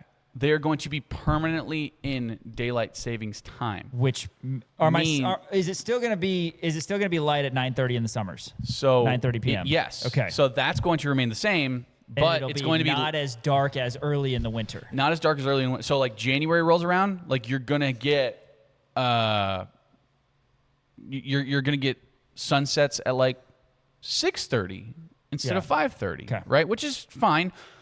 But I have an issue with this. If fully approved. If fully approved, it still has to go through the Senate. I have an issue with this. My issue is the fact that the sun isn't going to rise until like 9. And they tried to do this back in like 1973 or something like that, where they're like, oh, daylight savings is stupid. Let's get rid of it. And they tried, and I think they did it for like a year or something, where they permanently were there. And then like children-related like bus incidents were at an all-time high because it was dark in the mornings. When kids were going to school, it was dark. It was still dark in the mornings, and like those incidents were happening because like, I mean, I don't know, kids going to school when it's pitch dark in the mornings is just like, that's not going to be good. Don't love that. That's why I don't like it. Plus, I like having changes because it breaks up the monotony of life, right? Yeah, I don't hate it either. I feel like when it gets really dark really early in the afternoon, essentially in January, it sucks. But then I feel like I earn it. Right? No, absolutely. Maybe that's like weird. inherently Catholic of us, I guess. But I don't know. That's what I think it is. I do not like it. Again, just because of the fact that like it's going to be very dark in the mornings. Yeah. Oh, you get a couple of extra hours of sunlight in the like 1 extra hour of sunlight in the afternoon, but like the mornings are going to be dark, and I'm going to hate that even more. I don't know. It's very dumb. Hey, stock's up on simplicity. This is a fun one.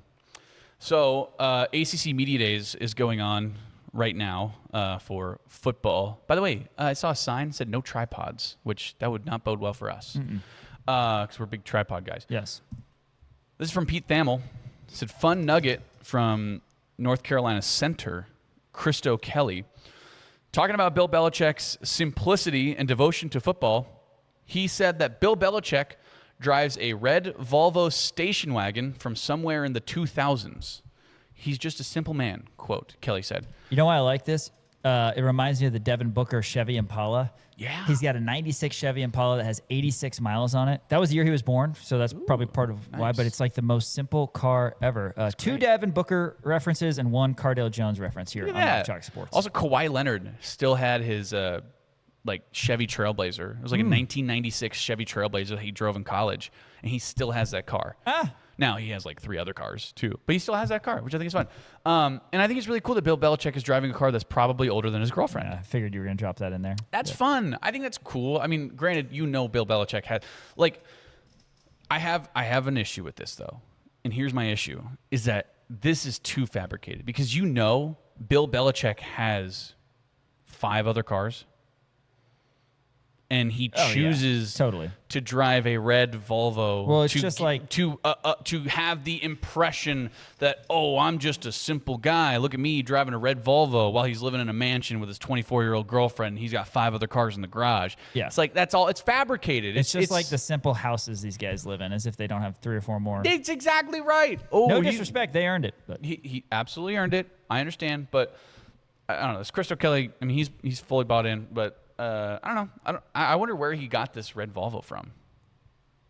And maybe Bill Belichick has been driving this car forever. Maybe he has. But you know damn well he's got a Porsche in the driveway. And he's driving this red Volvo to try to pretend like he's just a simple man, when in reality, it's abundantly clear that he's not. I mean, I don't know. Whatever. Last one here, just stocks down to the Atlanta Hawks. Zeke Mayo, who, by the way, I think finished with like 10 points. 10 points yesterday. All of them came after the first quarter because the Grizzlies were beating the Hawks in the first quarter 32-2. At one point, it was 21-0. 32-2. It's an interesting looking line score. So Kingston Flemings and Zuby Ejiofor did not play in that game. Yeah.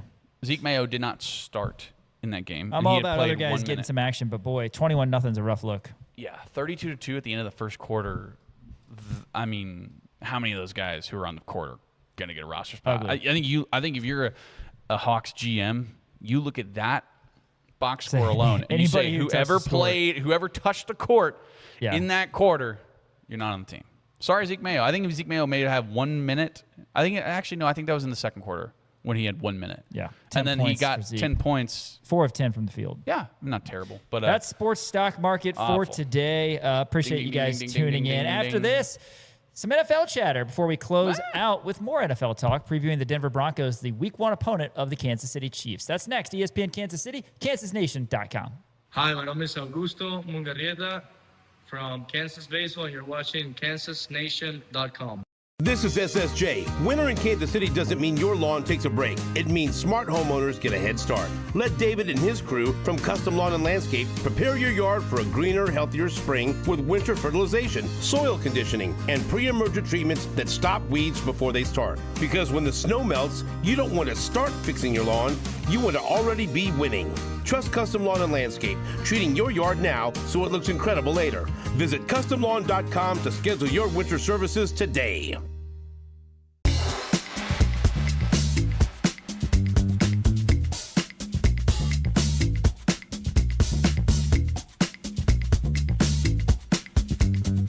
Get 0.9% APR or a $3,500 customer bonus on 2026 Atlas models. 2026 Atlas Cross Sport 3.9% APR or $3,500 customer bonus. 26 Tiguan models now 1.9% APR or a $2,500 customer bonus. KU and K-State bring their bitter basketball rivalry to the basketball tournament in Topeka this summer. Kansas alumni team Jayhawks Hoops, led by Frank Mason III and Marcus Garrett, take on K-State alumni team Purple Rain, starring Michael Beasley and Xavier Sneed. Catch the action at Lee Arena in Topeka, July 22nd, as the Big 12 foes duke it out on the road to TBT's $2 million grand prize. Don't miss the chance to check out and support your favorite former Jayhawks in just a few weeks. Get your tickets now at tbthoops.com. Together, we're elevating our potential, our pride, our traditions, and our dreams. Together, we're opening up a whole new world of possibilities. Elevate your University of Kansas experience with Jayhawk checking from Central Bank. Central Bank and KU, elevating together.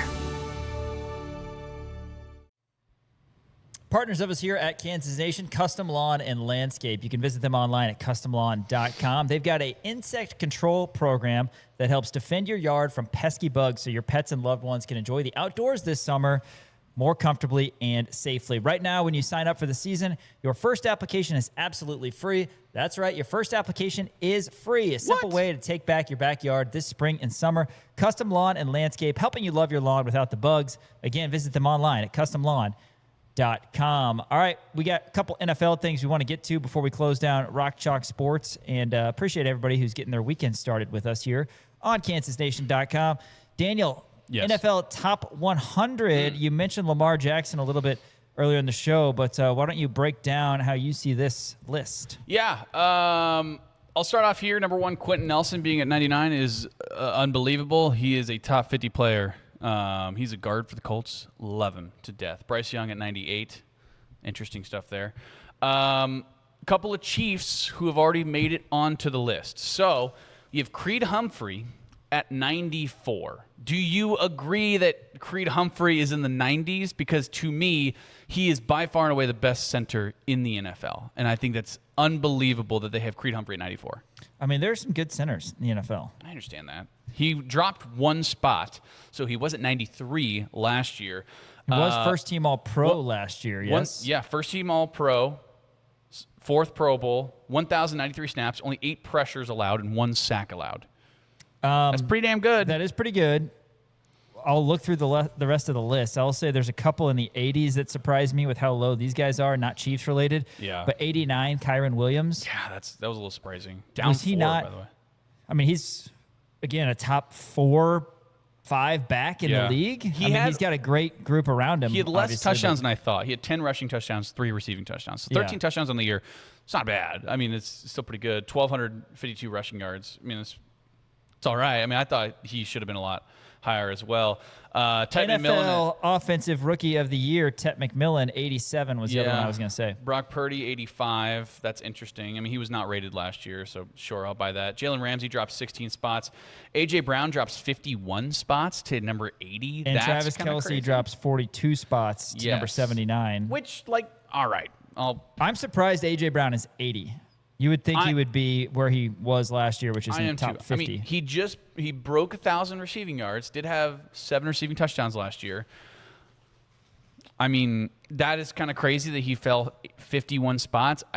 To me, the NFL Top 100 is so interesting because you know that a lot of guys just kind of get forgotten about a little bit. Are you comfortable with A.J. Brown at 80 when Zay Flowers is at 71? No, Zay Flowers is not a better wide receiver than A.J. Brown. That's what I'm saying. And Cortland Sutton's at 68. Yeah. No, I mean, that's and it's hard to. It really is hard to compare a Jordan Brooks linebacker for the Dolphins who's 67 to Lamar Jackson quarterback for the Ravens who's 69. I mean, it's hard to compare across. So Lamar Jackson, I did want to talk about this. Lamar Jackson is at 69. Last year he was at 2. That's great. And to be fair, he did not have a great year this year, but 2,500 yards, 2,550 yards, 2,550 is how many passing yards he had. 21 passing touchdowns, did have 349 rushing yards. Struggled a little bit. 67 spots for him to drop is kind of crazy. To me, Lamar Jackson is still a top, I don't know, 5, probably. Yeah, I'd say top 5. Yeah, I don't think that's out of the realm of possibility.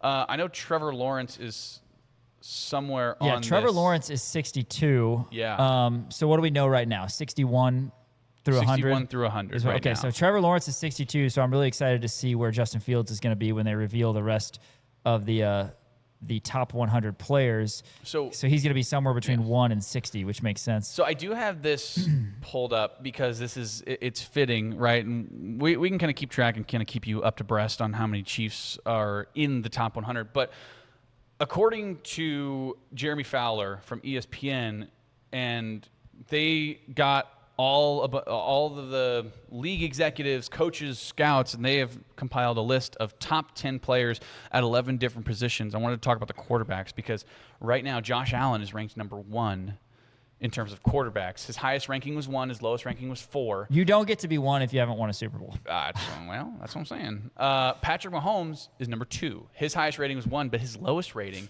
in terms of execs, scouts, coaches, his lowest rating was 9.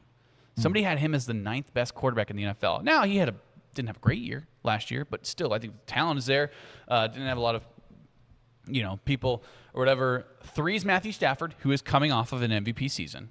I think that's ridiculous. I think it should be, if anybody should be above Patrick Mahomes, it should be Matthew Stafford. I think Patrick Mahomes is a better quarterback than Josh Allen right now.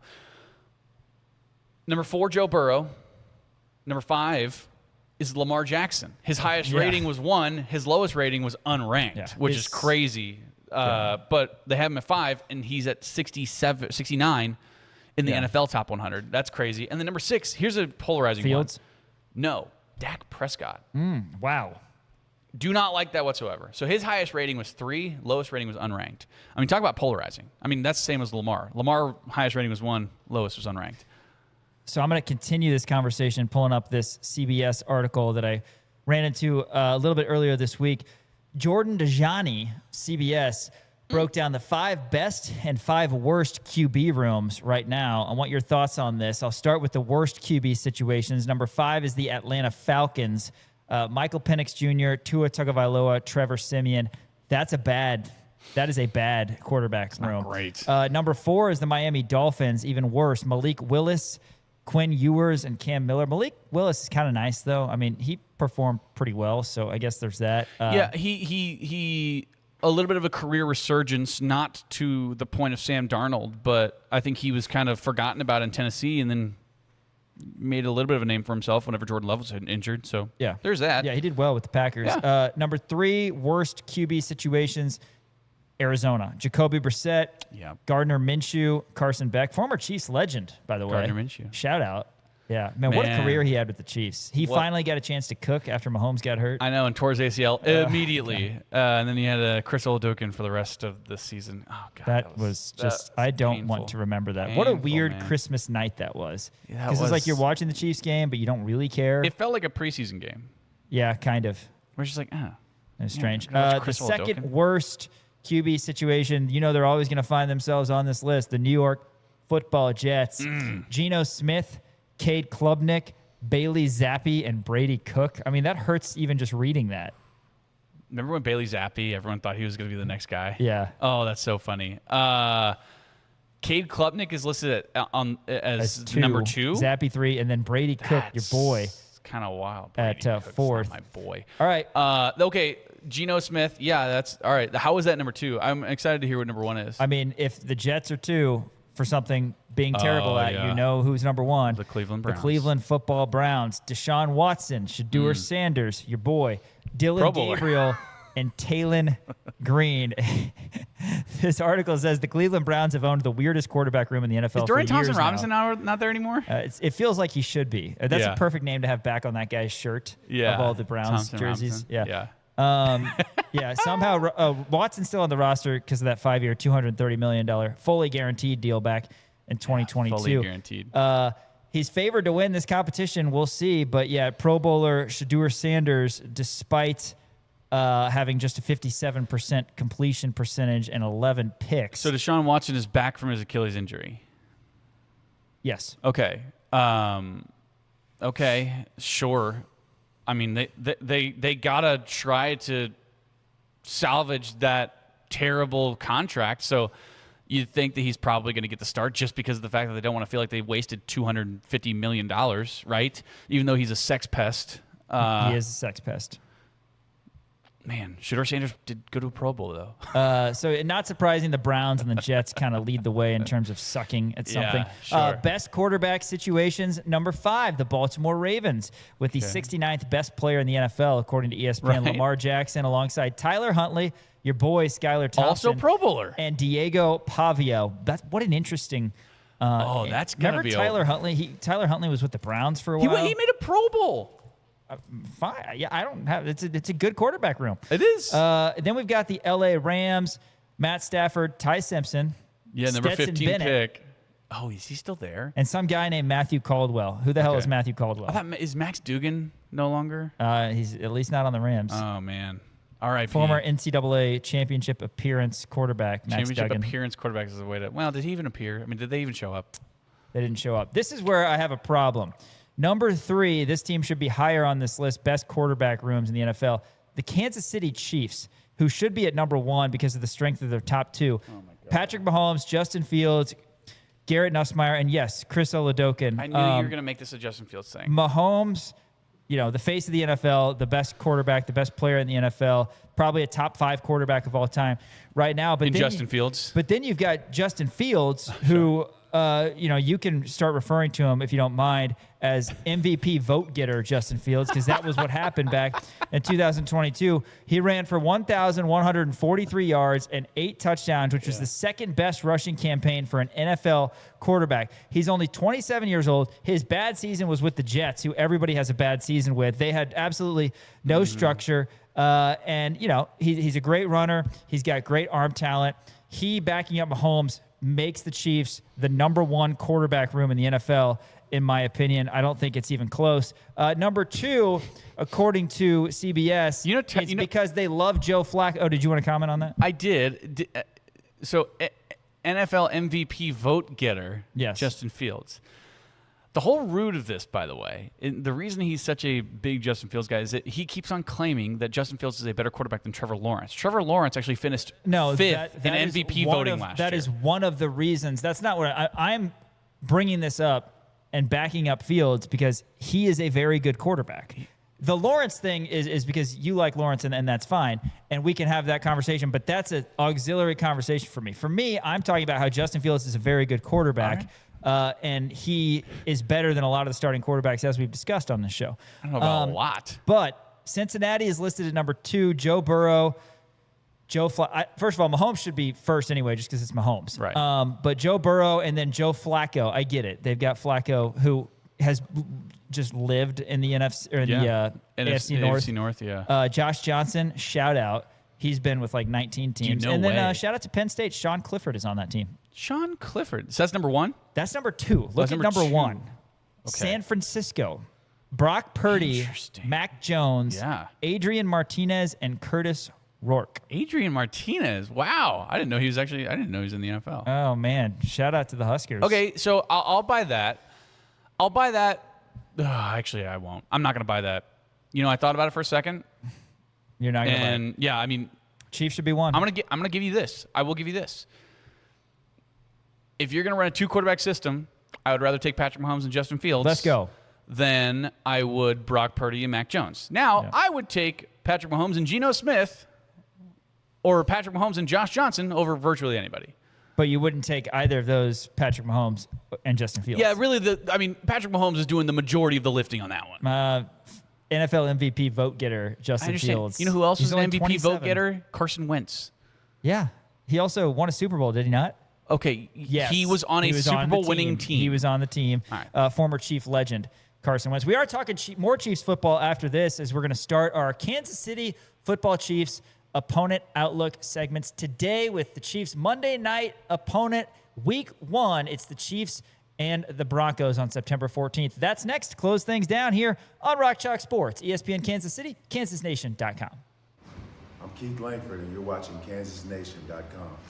Pool, spa, and patio sale at Family Leisure. Pool starting at $19.99. Buy now, swim this summer. Spa starting at $34.99. Swim spa starting at $16,999. 0% interest until 2030 on select items. Adirondack chairs only $199. 5-piece dining set only $8.99. Wicker dining sectional now only $19.99. Make memories this summer. Pool, spa, and patio sale going on now at Family Leisure.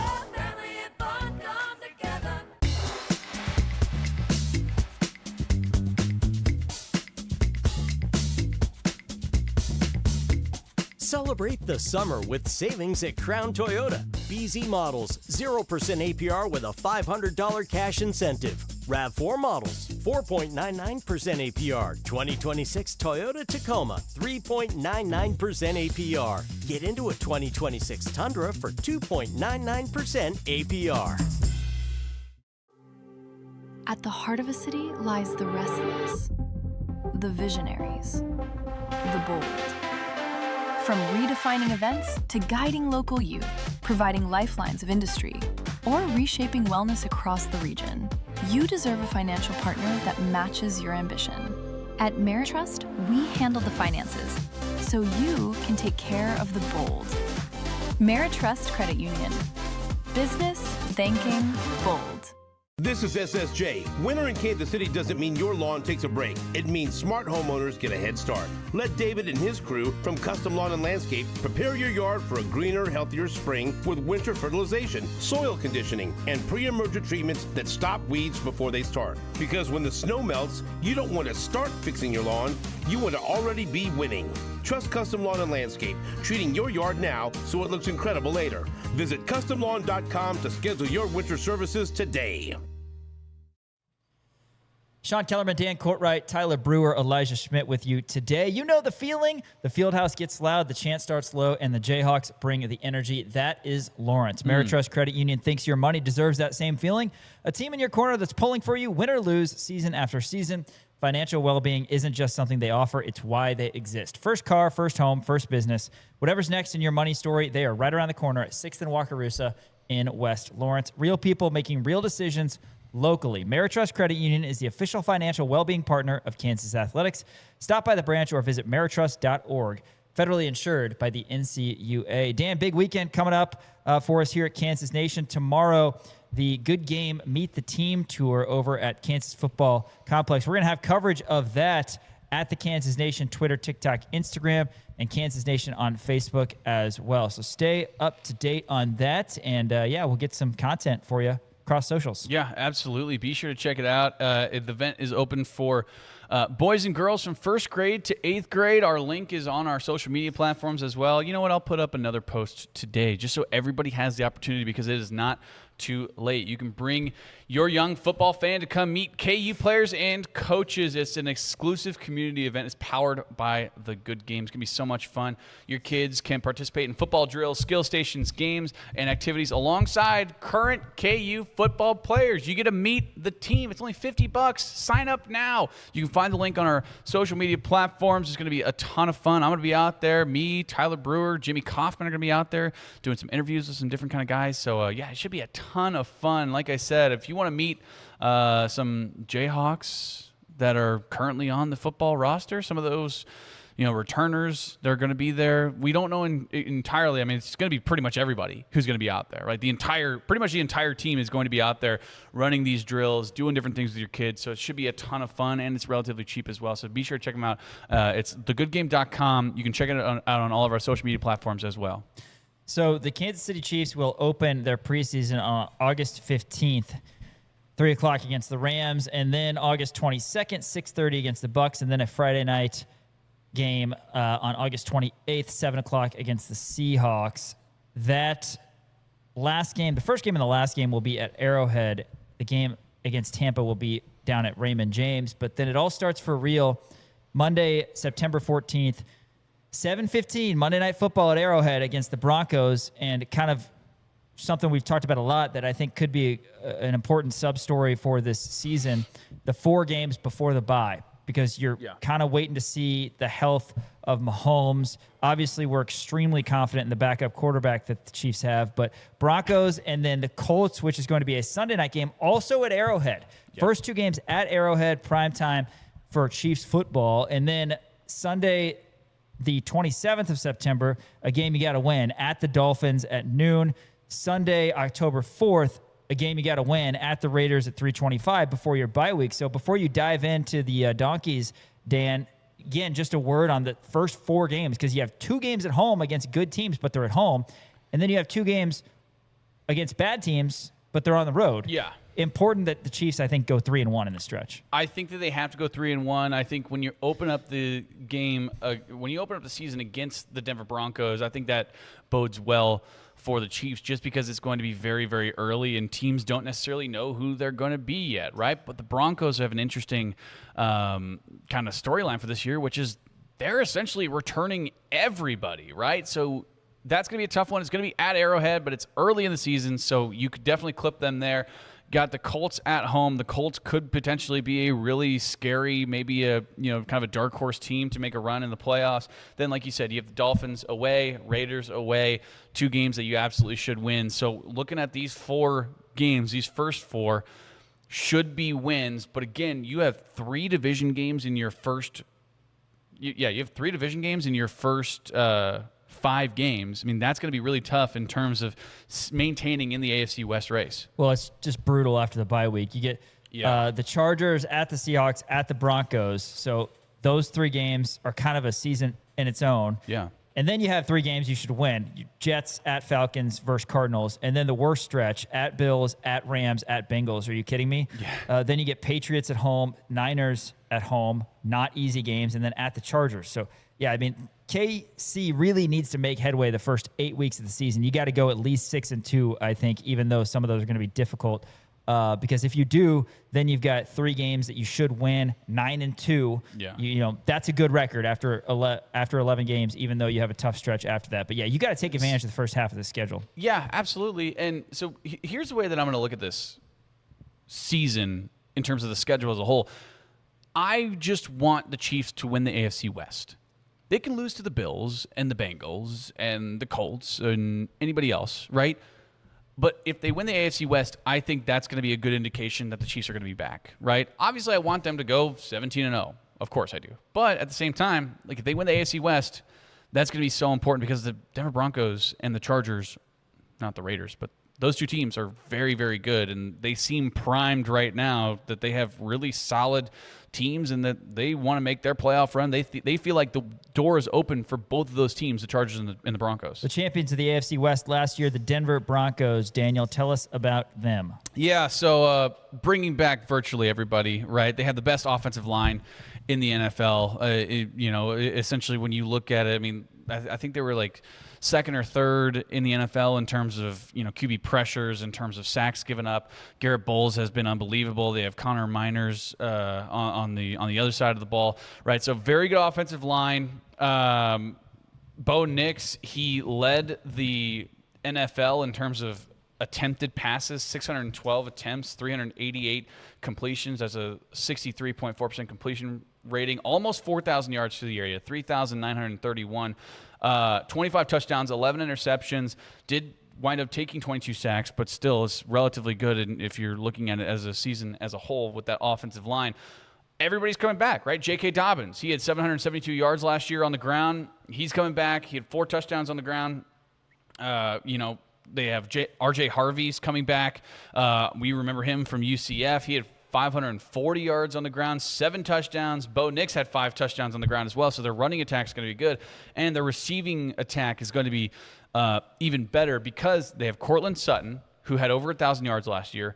Troy Franklin, who I think was a little bit of a surprise to a lot of people, had 700 yards last year through the air, 6 touchdowns. Evan Ingram, again, he's a little old and long in the tooth, but he still had over 400 yards. Pat Bryant, a really nice wide receiver. We remember him from Illinois. So they have a really nice passing attack, and they're bringing over Jalen Waddle from the Miami Dolphins. So their passing attack is going to be really, really dangerous, and their defense is the best in the NFL. I don't think that's crazy to say. Yeah, Nick Bonito, he's been awesome for quite some time. Yeah. That's something you look at. I think the Broncos honestly did a good job in the offseason. Waddle is a good get. Yeah. I mean, he was just, being suffocated in South Beach and needed to move, needed to change the scenery. But yeah, I mean, Sutton is a guy who, when he's been healthy, he's been pretty productive. Pat Bryant, and then I think Waddle is a good add. Like I said, obviously they're heavily reliant on Bo Nix, but they have a great offensive line, like you talked about, and the defense is what's going to win them games. They beat the Chiefs both games last year, 22-19, and then 20-13 on Christmas Day. That was when the Chiefs had Oladokin at Arrowhead. But yeah, it's going to be tough. This is a team that, it's kind of a wash. I'm actually going to pull up DraftKings right now and see if they're projected to win the AFC West, because the Chiefs are right there, but the Broncos won it, breaking that long stretch where the Chiefs had won the AFC West every year. And I don't want to say we took it for granted, but it was pretty much understood that the Chiefs were going to get it done. It's going to be a battle, and, that first week is going to be crucial, not just to try to go 1-0, but for a lot of tiebreaker reasons too. Yeah, absolutely. Just a word on their defense. Just look at this. Defensively, they were 3rd in points per game, 2nd in third down defense, 1st in red zone defense, 2nd in yards per attempt passing, 2nd in yards per game rushing, 2nd in completion percentage, 2nd in highest pressure rate.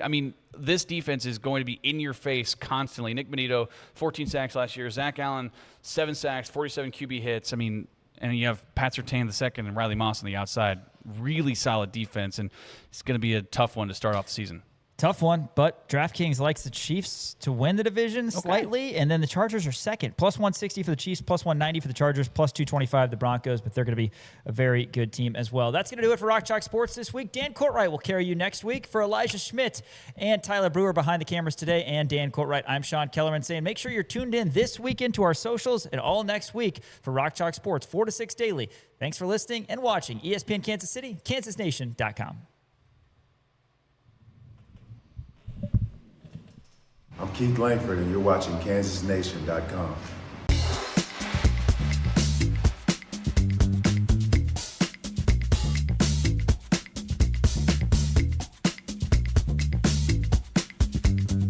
Get 0.9% APR or a $3,500 customer bonus on 2026 Atlas models. 2026 Atlas Cross Sport 3.9% APR or $3,500 customer bonus. 26 Tiguan models now 1.9% APR or a $2,500 customer bonus. Together, we're elevating our potential, our pride, our traditions, and our dreams. Together, we're opening up a whole new world of possibilities. Elevate your University of Kansas experience with Jayhawk checking from Central Bank. Central Bank and KU, elevating together. Hi there, Gary Joslin with Joslin's Jewelry. I'm not the class ring company. I'm a mom and pop jewelry store for 42 years. We were recently voted the gold medal #1 jewelry store in the greater Kansas City area by Ingram's Magazine. Come see us at Joslin's Jewelry, 9529 Antioch. Joslin's Jewelry, the jeweler you'll recommend to your friends and family. Joslin's Jewelry, for the best that's yet to come. KU and K-State bring their bitter basketball rivalry to the basketball tournament in Topeka this summer. Kansas alumni team Jayhawks Hoops, led by Frank Mason III and Marcus Garrett, take on K-State alumni team Purple Rain, starring Michael Beasley and Xavier Sneed. Catch the action at Lee Arena in Topeka, July 22nd, as the Big 12 foes duke it out on the road to TBT's $2 million grand prize. Don't miss the chance to check out and support your favorite former Jayhawks in just a few weeks. Get your tickets now at TBT.